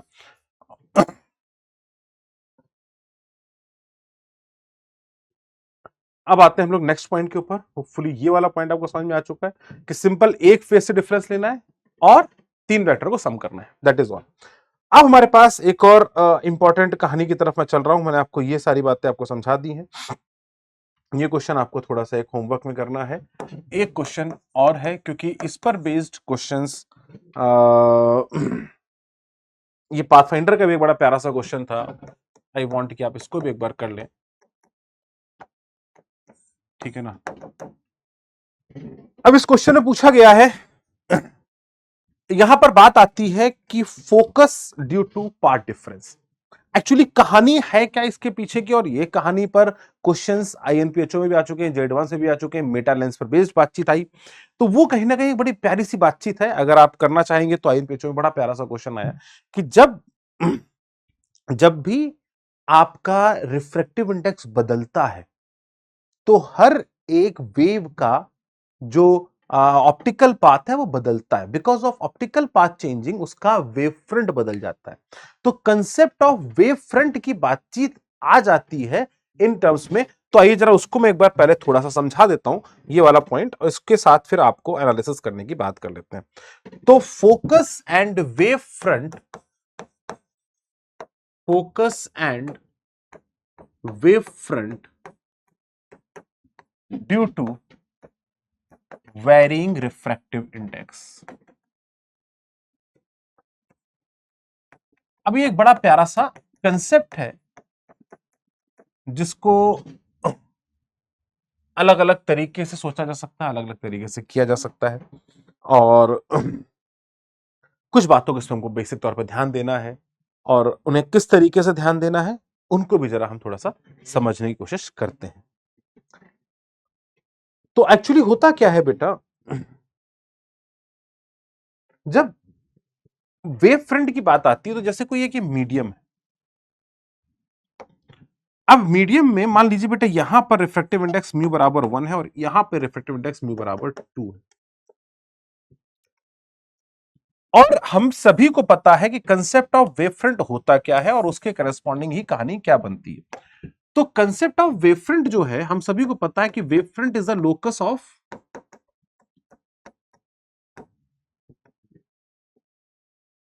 सेम फेस पॉइंट्स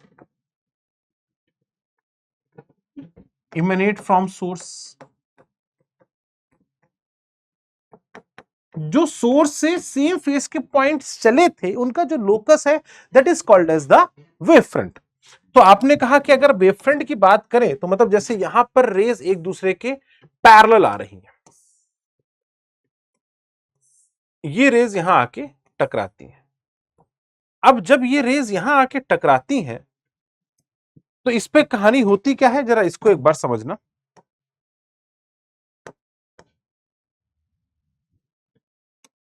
जब यहां पर रे आके टकराती है बेटा,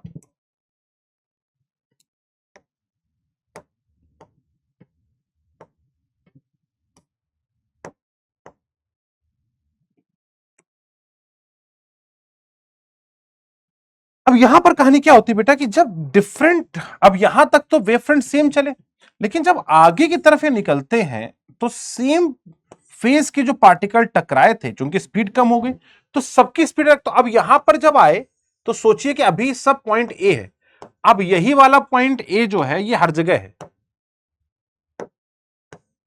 ये यहां पे भी है, ये यहां पे भी है, ये यहां पे भी है।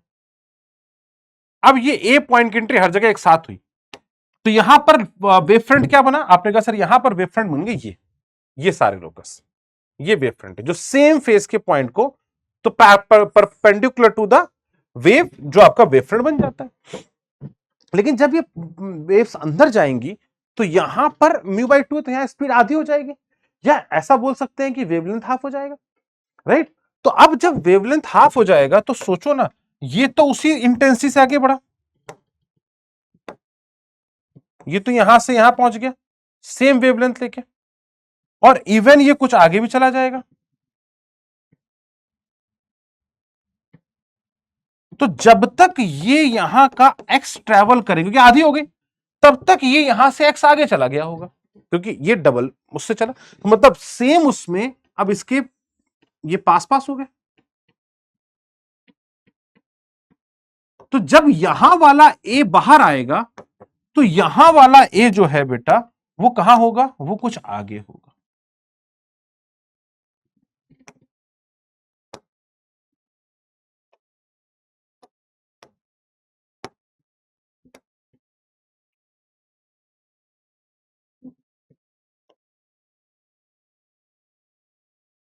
तो अब क्या हो गया, इसी तरीके से यहां वाला जो ए होगा वो जब ये थोड़ा और चला होगा तो ये वाला ए कुछ यहां पहुंचा होगा, ये वाले कुछ ए जो होंगे वो कुछ यहां पहुंचे होंगे, ये वाला कुछ, भावना को समझना बेटा है ना, क्योंकि एक से दो की तरफ जा रहा है। तो क्या होता है कि अब यहां पर ये जो सेम फेज के पॉइंट्स थे, इनका लोकस, इनका जो वेवफ्रंट है वो अलग हो गया। मतलब वेवफ्रंट की डेफिनेशन स्नेल बाबा ने भी दी, और यही डेफिनेशन बेंडिंग ऑफ लाइट को डिफाइन भी करती थी। तो based on that bending of light concern, उन्होंने बोला कि जब सेम फेज के पॉइंट जो है वो यहां पर अलग हो जा रहे हैं, यहां पर ये ऐसे ऐसे, यहां पर ये इधर आ जाएगा, यहां पर ये वाला इधर आ जाएगा, तो अब जो A1 A2 A3 A4 जो पॉइंट आपके यहां थे उन सभी का लोकस है। तो now the wave seems to be, जब आप इसको देखेंगे तो ये वेव कुछ ऐसे जाती हुई दिखाई पड़ेगी, क्योंकि वेव जो होती है it always moves perpendicular to the wave front. तो now the direction of the wave changes, जैसा कि आपने देखा इन वेरी रिफ्रैक्टिव इंडेक्स, ये कहानी बन जाती है because of the optical path, direction of the wavelength जो है वो बदल जाता है, जिसके कारण यहां पर हमें एक बेंडिंग ऑफ लाइट देखने को मिलती है।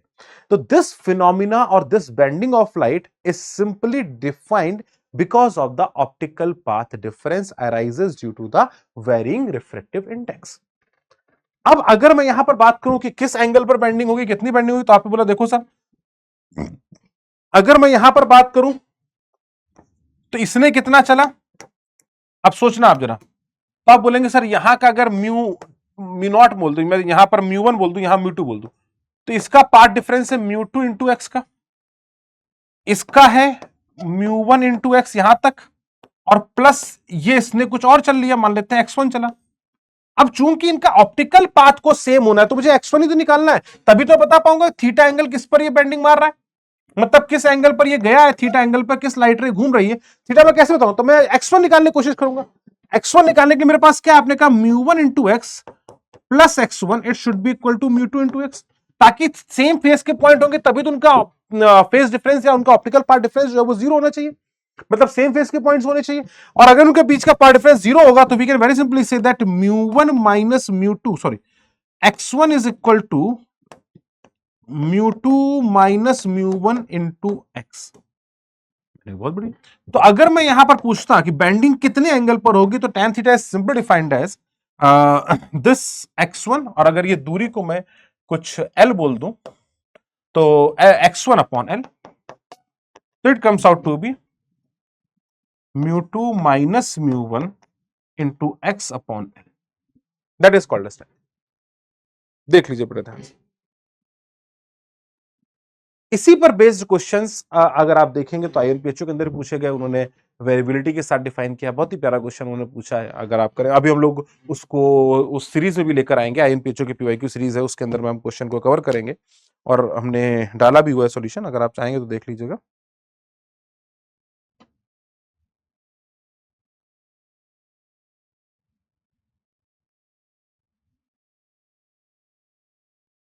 ठीक है,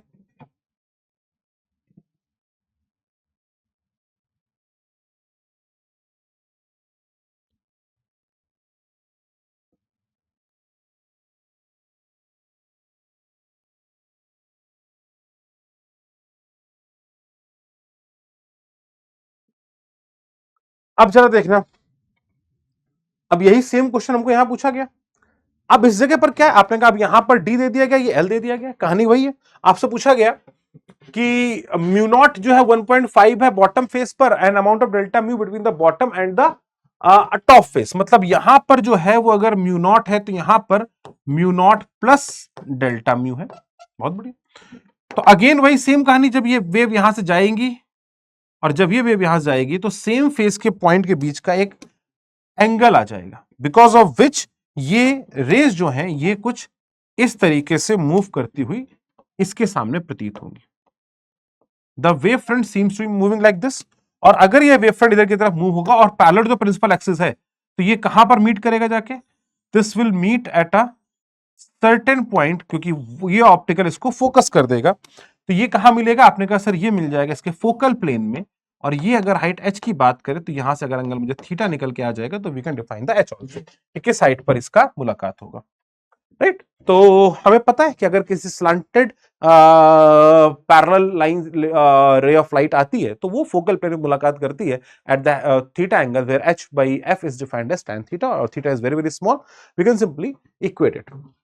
तो आपने कहा सर यहां पर थीटा की बात करें तो कैसे, मैंने कहा बिल्कुल सेम वही कंडीशन है बच्चा, यहां का पार्ट डिफरेंस बराबर होना चाहिए। तो मतलब यहां का पार्ट डिफरेंस कितना हो गया, आपने कहा mu naught into L plus ये अगर x एक्स्ट्रा चल गया तो मान लेते हैं प्लस x, ऊपर का mu naught plus delta mu. तो आपने कहा देखो mu naught plus delta mu into L, it should be equal to mu naught into L plus x. तो यहां से x आ गया डेल्टा म्यू इंटू एल। बहुत बढ़िया। तो यहां से थीटा कितना निकल के आ जाएगा, that tan theta is simply equal to delta mu into l upon d, जो सेपरेशन दिया गया। तो दिस इज tan थीटा, और थीटा निकल के आ गया तो मैं बोल सकता हूं the tan theta is simply equal to h upon f। So h is simply equal to delta mu into l into f upon d. तो this will be the answer, single line solution है। Same question जे advance में भी आया था। ऐसा ही questions आपको अलग अलग तरीके से पूछे जाते हैं, होपफुली आप उन सभी क्वेश्चंस कर लेंगे, कोई बहुत बड़ा इंपैक्ट नहीं रहेगा। अब एक छोटा सा पॉइंट बेटा जो हम लोग और डिस्कस करने जा रहे थे, that is simply called, I want कि ये क्वेश्चन भी आप जरूर कर लें, एक और अच्छा क्वेश्चन इसी के साथ है। Refractive index of material can be adjusted by diffusing impurities, moreover by adjusting the concentration distribution of the diffuse impurity, a specimen of any desired gradient of refractive index can be obtained. The consider a thin disc of uniform thickness d made of a transparent material, refractive index of which is made to vary with distance r from its center made by suitable diffusion. If a parallel beam of light incident normally on the disk converges at a distance f where f is very very greater than r, f बहुत ज्यादा बड़ा है, after passing through the distance disk, find the suitable expression for the radial variation of its refractive index mu, assume refractive index at the center disk to be mu naught। आपसे पूछा गया कि यार मुझे बताओ किस तरीके से म्यू को वेरी करें जिससे कि ये कहानी, मतलब ये यहां पर आके मर्ज हो जाए। आपने कहा सर चलो ठीक है, इसको भी कर लेते हैं। तो अब जब हम यहां पर बात करते हैं तो ये डिस्क है बच्चे, ध्यान समझना, इट इज अ डिस्क। और जब हम एक डिस्क की बात कर रहे हैं तो डिस्क की अपनी एक थिकनेस थी जो उन्होंने बताई कि ये डिस्क की थिकनेस जो है वो टी के बराबर है।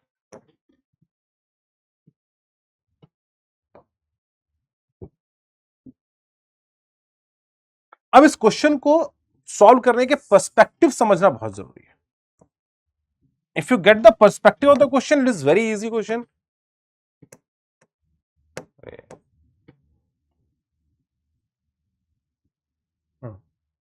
ठीक है, अरे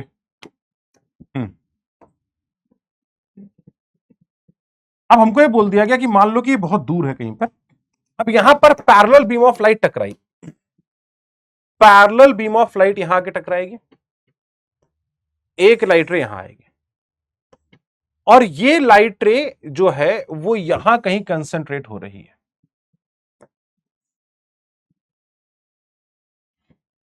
कहां पर, किसी एफ दूरी पर, मतलब आर डिस्टेंस पर जो लाइट आई है वो जब यहां जाके टकराती है तो उनका फेज डिफरेंस सेम होगा, तभी तो ये कहानी बनेगी। यहां पर रिफ्रैक्टिव इंडेक्स म्यू नॉट है, किसी आर पर हमको बताना है कितना होना चाहिए, मैंने मान लिया म्यू आर होना चाहिए। अगर ये यहां पर म्यू आर होना चाहिए और ये एंगल बहुत लंबा है तो we can very simply define the variations. और हम यहां से बात कर सकते हैं कि क्या एंगल आना चाहिए, किस तरीके से चीजें आनी चाहिए।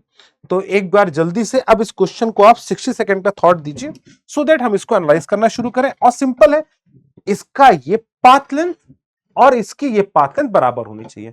इसको आप ज्योमेट्री के माध्यम सोच सकते हैं, क्या बोलते हैं, अप्रोक्सीमेशन के माध्यम सोच सकते हो कि एंगल हमको यहां पर ये दे रखा है कि F is very very very very greater than R. ठीक है ना, ये कंडीशन हमको गिवन है।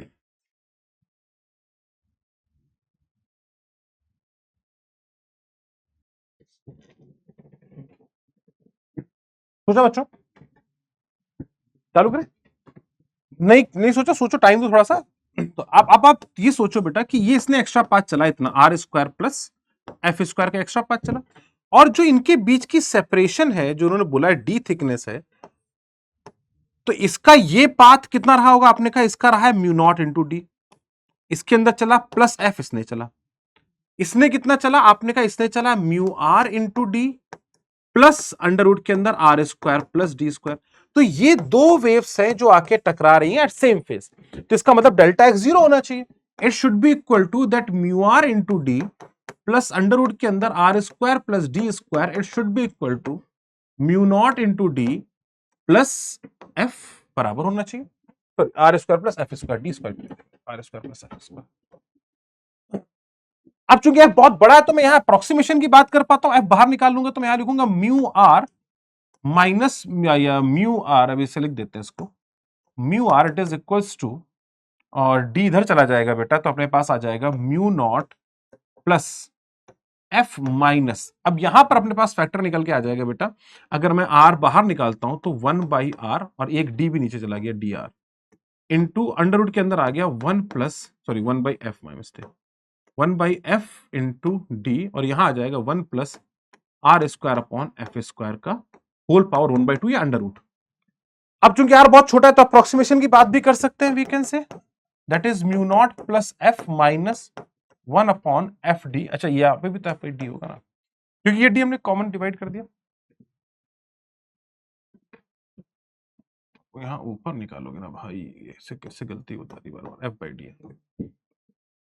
Plus f by d minus f by d, और यहां पर बेटा बन जाएगा 1 plus 1/2 r square plus D square. अगर मैं इसको बाइनोमियली अप्रोक्सीमेट कर दूं, तो बाइनोमियल एक्सपेंशन की बात करूं तो it simply comes out to be mu not minus F upon 2d R square upon F square, ये R square upon F square, इसको डी स्क्वायर लिख दिया मैं अभी, तो are square upon F square, तो एफ से ये एफ कैंसिल हो जाएगा, it comes out to mu not minus are square upon 2df, that should be equal to mu r। देख लीजिए बेटा एक बार, मेथड नंबर 2 के थ्रू ही बात कर लेते हैं इसको लेके।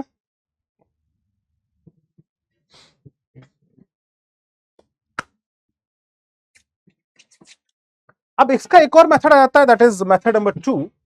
Method number 2 is also one of the good method of solving this question.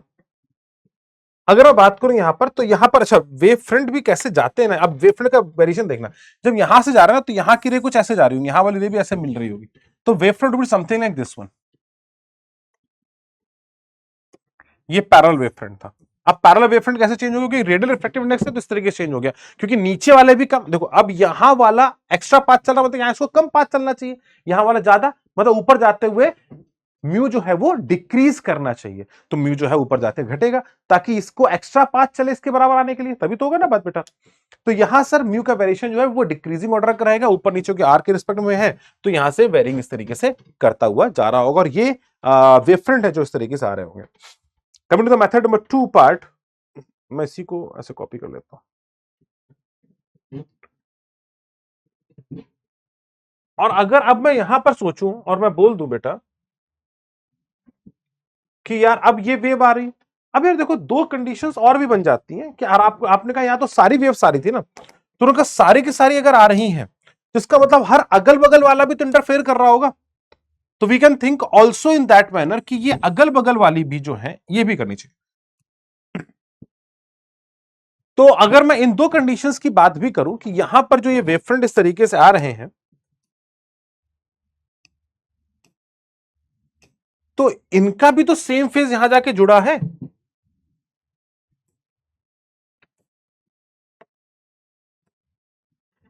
Right? तो आपने कहा सर बिल्कुल ठीक बात है। तो अब जब ये वेव फ्रंट यहां से यहां जा रहा है और मैं मान लेता हूं कि किसी आर डिस्टेंस पर ये फैक्टर डी आर का है, ये अच्छा सा पॉइंट रहता है, वैलिड पॉइंट रहता है, और इस थॉट प्रोसेस से भी आप इस चीज को समझ पाओगे। तो अब इसने जो चला वो कितना चला, आपने कहा म्यू आर इंटू डी, इसने कितना चला mu R plus D mu into D, ये इतने एक्स्ट्रा चला। जो भी इसका डी म्यू का वेरिएशन निकल कर आया वो यहां से हमने बात कर ली। अगर ऑब्वियस सी बात है कि ऊपर थोड़ा एक्स्ट्रा चल रहा है, इसका पार्ट डिफरेंस ज्यादा भी है, क्योंकि अब ये जाएगा तो ये इसको पार्ट डिफरेंस, क्योंकि ये दोनों सेम एंगल पे जा रहे होंगे। अगर एंगल मैं सेंट्रल के हिसाब से देखूं, so angle is very simply defined कि अगर मैं यहां से देखूं थीटा एंगल, तो ये भी एंगल थीटा बनेगा। और अगर मैं थीटा की बात करूं तो ये एफ है जहां पर इनको मिलना है। आपने कहा सर बिल्कुल ठीक बात है। तो इनके बीच का जो पार्ट डिफरेंस बनेगा that is simply defined as D are into sine theta, where D R is this separation only. Central से एंगल लिया और मैंने कहा बराबर होने चाहिए। तो ये थोड़ा एक्स्ट्रा चल रहा है, तो यहां पर तो मुझे क्लियर दिखाई पड़ रहा है कि मुझे माइनस डी म्यू लिखेंगे तो ज्यादा बेटर रहेगा, नहीं तो बाद में माइनस साइन आ जाएगा। आपने कहा मतलब क्या, मैंने कहा देख बेटा, अगर यहां पे भी एक्स्ट्रा पाथ चलेगा और ये भी एक्स्ट्रा पाथ चलेगा तो दोनों पाथ जुड़ के जीरो कैसे हो पाएगा। तो आपने यहां सीधे सीधे, अगर आप डायरेक्टली यहां माइनस साइन अगर आपको चमक गया है तो आप कोशिश करो कि यहीं से माइनस साइन लिख लो, क्योंकि बाद में क्यों तो आप यहां पर डायरेक्टली माइनस साइन लिख दो तो ज्यादा बेहतर रहेगा कि mu are minus D mu. आपने कहा माइनस लिख दिया तो मुझे पता है कि ऊपर जाके घटना पड़ेगा, तभी तो ऊपर वाला एक्स्ट्रा पाथ चलेगा यहां मिलने के लिए, राइट? तो आपने कहा कि सर इसका मतलब मैं लिख सकता हूं कि म्यू आर माइनस का d mu into d, it should be sorry into d, mu are minus D mu into D plus d r sine theta, it should be equal to mu are into d. Mu r d से mu r d cancel हो गया, तो यहां से हम लिख सकते हैं that d mu into d it should be equal to d mu into D, D d क्या है इनके बीच की दूरी, ठीक है ना, it should be equal to d r sine theta. Minus sine चला गया, म्यू आर इंटू डी से mu are into d cancel हो गया। अब मैं यहां पे बात करूंगा तो मैं लिख सकता हूं साइन थीटा की वैल्यू क्या होगी, तो आपने कहा साइन थीटा की वैल्यू, अगर मैं अप्रोक्सीमेशन की बात करूं, एंगल बहुत बड़ा दे दिया गया है, सॉरी एफ बहुत बड़ा दे दिया गया इन कंपेयर टू आर, तो एंगल बहुत छोटा हो जाएगा। तो sine theta is approximately equal to tan theta और it should be equal to r upon f. तो मैं चाहूं तो लिख सकता हूं d are into r upon f, it should be equal to d mu into d. एक भी मेथोडोलॉजी बन जाती है बहुत अच्छे से। अगर मैं इसको इंटीग्रेट कर दूं तो mu r simply equal to d r r, तो are square by two, zero से आर इंटीग्रेशन अपॉन एफ, ये एक डी इधर और आ जाएगा डी एफ। तो म्यू आर की जो वैल्यू है, और सेंटर पे म्यू कितना है, तो आपने कहा सर ये आर बराबर जीरो पर ये म्यू नॉट है। अरे बोलो है या नहीं, पक्की बात है। और ऊपर जाते हुए ये घट रहा है, तो किसी भी एक पॉइंट पर रिफ्रैक्टिव इंडेक्स कितना हो जाएगा, आपने कहा म्यू आर जो है वो यहां से बन जाएगा। तो we can very simply say that mu r is simply equal to mu not minus are square upon two d F.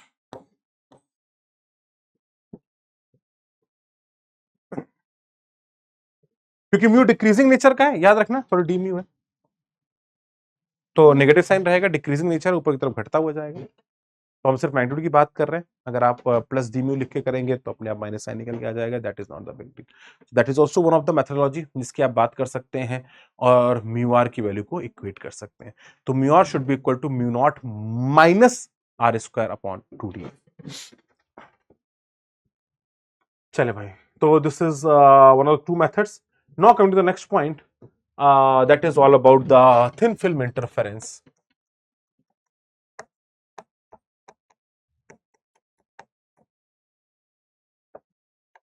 Thin film interference का बेसिक सा प्रिंसिपल मैं समझाने की कोशिश कर रहा हूं, क्योंकि अभी मेजर चीज जो इसके अराउंड डेवलप होती है वो इसका एक प्रिंसिपल है बच्चा, जो अपने को समझना होता है। थिन फिल्म इंटरफेरेंस कहां होता है, तो जब भी हम यहां पे बात करते हैं तो वी कैन वेरी सिंपली से कि देखो भाई, एक रे आके टकराती है। जब भी आप कोटिंग की बात आती है, थिन फिल्म इंटरफेरेंस है क्या, पहले मैं थोड़ा सा समझा देता हूं ताकि मन में आ जाए कि कहानी होती क्या है। पेन पॉइंट यहां पर भी बहुत सारे रहते हैं। थिन फिल्म इंटरफेरेंस एक बहुत बेसिक और एक fundamental day to day life का प्रिंसिपल है।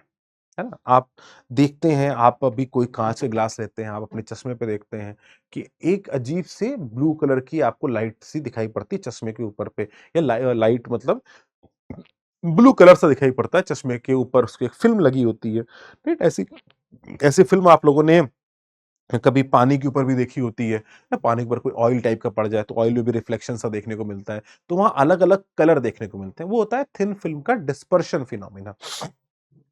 अब डिस्पर्शन क्यों होता है, कैसे होता है, ये बात जरा मैं आपको समझाने की कोशिश करता हूं। तो पहली बात आती है कि डिस्पर्शन मतलब इंटरफेरेंस होगा तभी तो डिस्पर्शन की बात आती है। तो अब एक्चुअली होता क्या है कि जब दो रेज आती हैं आंखों में अंदर, तो इंटरफेरेंस फिनोमिना दिस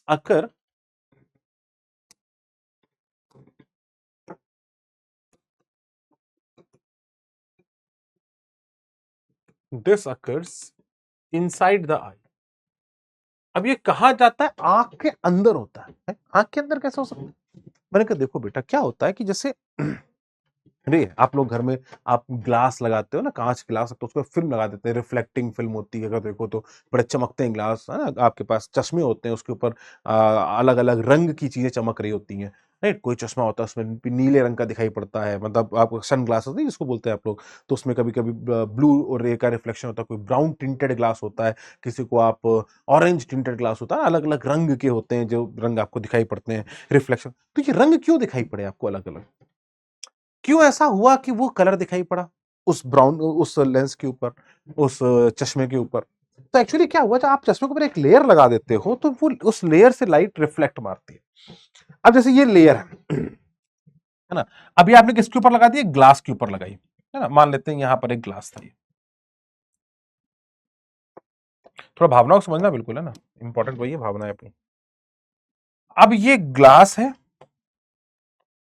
और ये माइक्रोन लेयर होती है, माइक्रोन लेयर, याद रखना, माइक्रोन। माइक्रोन मतलब 10⁻⁶ की रेंज की लेयर लगती है, ये बिल्कुल पतली सी थिन फिल्म होती है। अब जब ये लेयर यहां आती है और ये ग्लास है, तो इसका अपना कुछ रिफ्रैक्टिव इंडेक्स होता है, बिल्कुल होता है। अब जब ये लेयर यहां पे आके टकराती है, तो यहां पर जब ये रे आती है, तो एक रे यहां से रिफ्लेक्ट हो जाती है, एक रे क्या करती है, वो इसके अंदर आ जाती है, फिर ये रे यहां से रिफ्लेक्ट कर जाती है, और ये रे फिर यहां से बाहर निकल के जाती है। और यहां पर भी दो फिनोमिना अकर करते हैं, ये याद रखना। यहां पर भी दो फिनोमिना, क्योंकि यहां पे कुछ रे अंदर बाहर होती रहती है। अब कुछ रे यहां से ऐसे निकल के आ गई, कुछ रे यहां से भी ऐसे ही बाहर आएगी, यहां से ऐसे रिफ्लेक्ट कर जाएगी, और कुछ फिनोमिना यहां होगा, और कुछ रे यहां से ऐसे बाहर। यहां पर इस जगह होता है रिफ्लेक्टिंग रे इंटरफेरेंस,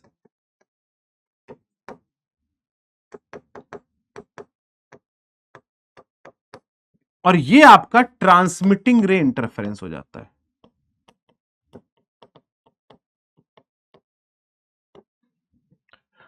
अब जो ग्लास के अंदर आ गई वो आपके शीशे के अंदर आ जाती है, वो आप अपनी आंखों से देख लेते हैं, और जो रिफ्लेक्ट होकर उधर चली गई वो आपके सामने जो खड़ा है वो देखेगा। ठीक बात है ना? अब जब ये रे जाती है, तो यहां तक तो इन रे के बीच में कोई पार्थ। अब जब हम यहां से बात करते हैं तो ये रे फंडामेंटली कुछ इस तरीके से आ रही होती है। अब यहां पर एक ही रे, अब चूंकि इसको हटा देता हूं पहले, अब समझना है, ये कोहेरेंट रेज बनी। आपने कहा क्यों? क्योंकि ये सोर्स है, अ सिंगल रे डिवाइडेड इनटू 2 और 3 और 4 और 5 रेज, ये एक ही रे बदल रही है, इसका मतलब इनके बीच में कोहेरेंसी एग्जिस्ट करती है। अब यहां का रिफ्रेक्टिव इंडेक्स अगर आपने म्यू नॉट दे रखा है, यहां का म्यू 1 है, यहां का म्यू 2 है, अगर म्यू 1 बड़ा होगा तो रिफ्लेक्शन के बाद रे में एक फेज डिफरेंस भी ऐड हो जाता है, इसको हम बोलते हैं प्लस पाई का या λ/2 का फेज डिफरेंस। तो अब एक रे यहां से गई, आपने कहा बिल्कुल ठीक है, और ये रे यहां से इतना एक्स्ट्रा चली। अब सोचना, मान लेते हैं ए की बात करते हैं, ये यहां बी पर आई और ये सी से निकल के गई, और ये रे नंबर 1 है, इसको S1 इसको S2 बोल देते हैं। तो अगर मैं बात करूं AS1 माइनस AS2, मतलब ये मैंने आपसे बात की path difference between both rays. ये कौन सी रे जो रिफ्लेक्टिंग रेज है उनके बीच का पाथ डिफरेंस की बात आई। जब इनके बीच के पाथ डिफरेंस की बात आई, तो ये बात क्या कहती है कि देखो मेरे भाई मेरे दोस्त, ये इसने एक्स्ट्रा चला और ये यहां से अंदर आके गई, तो अगर ये किसी एंगल आई पर इंसिडेंट की है और ये एंगल कुछ आर है, और इसकी थिकनेस को मैं अगर टी बोल दूं, तो जरा इस डायग्राम को थोड़ा जूम करिएगा, जरा ध्यान से देखिएगा, ये यहां पे जूम करके दिखा रहा हूं। ये ऐसे गई, ये ऐसे गई, यहां से ये रे आर की है। एंगल अगर ये आर है और ये टी है, तो ये कितना हो गया, टी अपॉन कॉस आर। ये भी कितना हो गया, टी अपॉन कॉस आर। ठीक है ना, आपने कहा बिल्कुल ठीक है। और ये किस मीडियम में चले, ये म्यू नॉट मीडियम में चले, मतलब सॉरी म्यू वन मीडियम में चले, तो इसका इतना हो जाएगा। आपने कहा बिल्कुल ठीक है। और ये रे जो थी वो यहां से जो रिफ्लेक्ट हो गई, उसने इतना एक्स्ट्रा चला, तो ये वाला जो दूरी है ये कितना हो जाएगा। तो आप बोलेंगे देखो सर, अगर ये दूरी की बात करते हैं तो ये दूरी यहां से मैं लिखूं, ये टी है, तो ये हो जाएगी टी, देखो बेटा tan r बनेगा,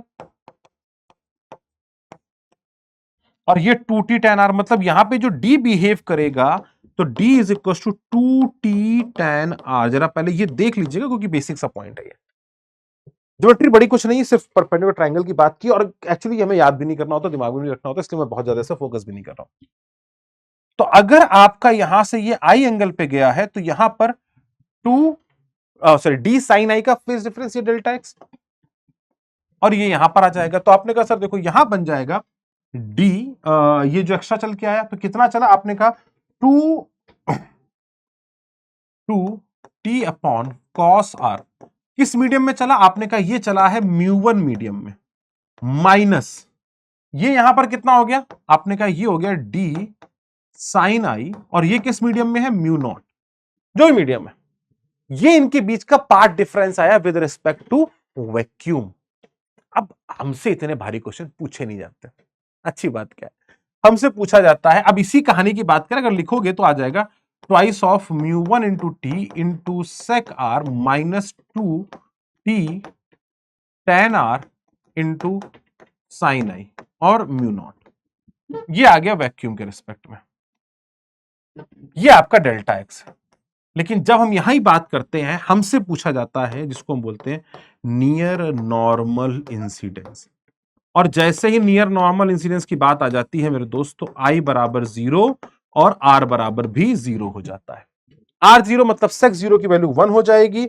सो delta x is simply equal to 2 mu 1 t only. खत्म, ये वाला सेकंड फैक्टर खत्म ही हो जाता है, क्योंकि साइन आई भी 0 हो गया, tan भी 0 हो गया, दोनों 0 इंटू 0 मतलब पूरा 0 फैक्टर। हमें याद ही रखना है, कुछ करना है नहीं। अब यहां से आती condition of maxima and minima. तो अगर अब बेटा यहां पर इस चीज को समझने की कोशिश करेंगे जरा एक बार, मैं अब यही चीज को यहां समझा रहा हूं और यहां पर इसको समझना जरा।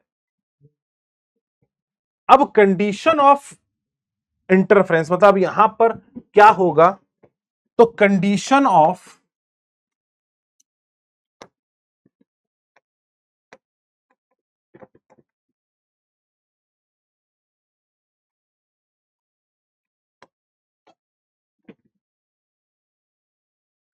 कंडीशन ऑफ इंटरफेरेंस बेटा यहां पर क्या बोलती है कि देखो भाई, ये जो गया, अब सोचो अगर if mu one greater than mu not है, तो जो ए एस वन है, a s one has extra phase of pi, ये एक्स्ट्रा फेज ऑफ पाई आ गया इसके पास।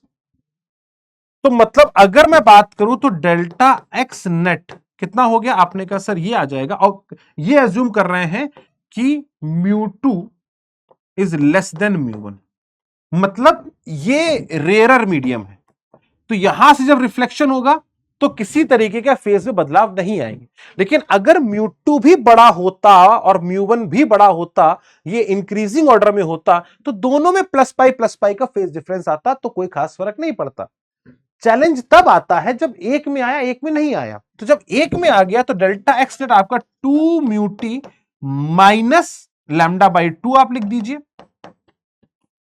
This is the condition.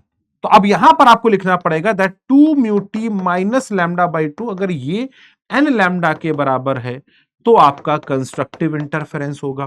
तो यहां से अपने पास आ जाता है 2 mu t is equal to 2n plus 1 lambda by 2। अब सोचो कि किसी एक कलर के म्यू के करस्पॉन्डिंग अगर ये कंस्ट्रक्टिव इंटरफेरेंस शो कर दे, तो वो वाला कलर हमें चमकता हुआ दिखाई पड़ेगा, उससे रिफ्लेक्ट होता हुआ। सोच अगर म्यू ऑफ ऑरेंज के लिए कहानी बन जाए सेटल, तो अपने को ऑरेंज एकदम बढ़िया मस्त भकभकाता हुआ सामने से आता दिखाई पड़ेगा। हिला जैसे मेरे चश्मे टकरा के गई, अब 2 किरणें गई। अब अगर ये म्यू ऑरेंज करेस्पॉन्डिंग ये कंस्ट्रक्टिव इंटरफेरेंस शो कर रहे हैं, तो आपकी आंखों को लगेगा यार ऑरेंज वाली लाइट बहुत ज्यादा आ रही है। लाइट तो सारी ही आई थी आपकी आंखों पे, लेकिन उनका कंस्ट्रक्टिव इंटरफेरेंस हुआ तो आपकी आंखों पे उसकी इंटेंसिटी 4 टाइम्स हो गई। तो आपको वो ऑरेंज चमकता हुआ दिखाई पड़ा कि भाई साहब ऑरेंज बहुत तेज है। बात समझ में आती है? तो उसका कंस्ट्रक्टिव इंटरफेरेंस हो जाता है। यही कंडीशंस हम लोग रिफ्लेक्टिंग ग्लासेस में यूज भी कर रहे होते हैं। आप चाहते हो कि डिस्ट्रक्टिव हो जाए, वो कम छुप जाए, तो आप उसके corresponding destructive interference 2n+1 lambda by 2 की बात कर सकते हैं। तो this is the basic concept of thin film interference जो जनरली हो रहा होता है, जिसको अपने को ध्यान देना होता है। ये हमारे सिलेबस में फंडामेंटल तौर पे है, तो इसको अपन जरूर कर लें। कुछ क्वेश्चंस मेरे दोस्त मैं लेकर आया था आप लोगों के लिए, और उम्मीद कर रहा हूं कि वो क्वेश्चन आप लोग जरूर अच्छे से सॉल्व कर लेंगे। और ये क्वेश्चन इसके अंदर मैं आपको दे रहा हूं। These are the certain good questions of in double slit experiment, glass plate experiment. ये भी बहुत अच्छा क्वेश्चन है बेटा। दिस इज के लैम्डा, बहुत प्यारा क्वेश्चन है, जरूर करिएगा बच्चों सॉल्व, है ना। ये आपको उसमें मिल जाएंगे क्वेश्चंस, इसमें क्या बोलते हैं आपके लेक्चर नोट्स के अंदर। तो ये होमवर्क में क्वेश्चंस है, ऐसे कई सारे क्वेश्चंस हैं जो मैं आपके लिए लेकर आया हूं, तो do solve them. And angle पर किस तरीके से काउंटिंग करते हैं, तो इसके parallel to the principal screen हमारा एंगल हमेशा काउंट किया जाएगा, तो वो वही एंगल होगा जो लास्ट हम देख सकते हैं। This is the counting at angle. बहुत प्यारा और बहुत ही सुंदर सा क्वेश्चन। तो इन क्वेश्चंस को आप करें सॉल्व और धमाल मचाएं। तो वेव ऑप्टिक्स की कहानी तो मैंने आपको थोड़ी थोड़ी बता दी है, और इसकी बहुत सारी बातें हैं, जैसे न्यूटन का एक्सपेरिमेंट है वो खुद में बड़ा है, अभी पूरा बताना मुश्किल हो जाएगा क्योंकि समय का कंस्टेंट है। बट नेक्स्ट में कोशिश करूंगा मैं इसको कवर करने की। तो न्यूटन का एक्सपेरिमेंट नेक्स्ट में कवर करते हैं। आज की कहानी को थिन फिल्म इंटरफेरेंस से रखते हैं, तो wedge interference and Newton experiment next के लिए हम लोग इसको कवर अप करेंगे। तब तक के लिए धन्यवाद मेरे प्यारे बच्चों, बाय बाय, टेक केयर।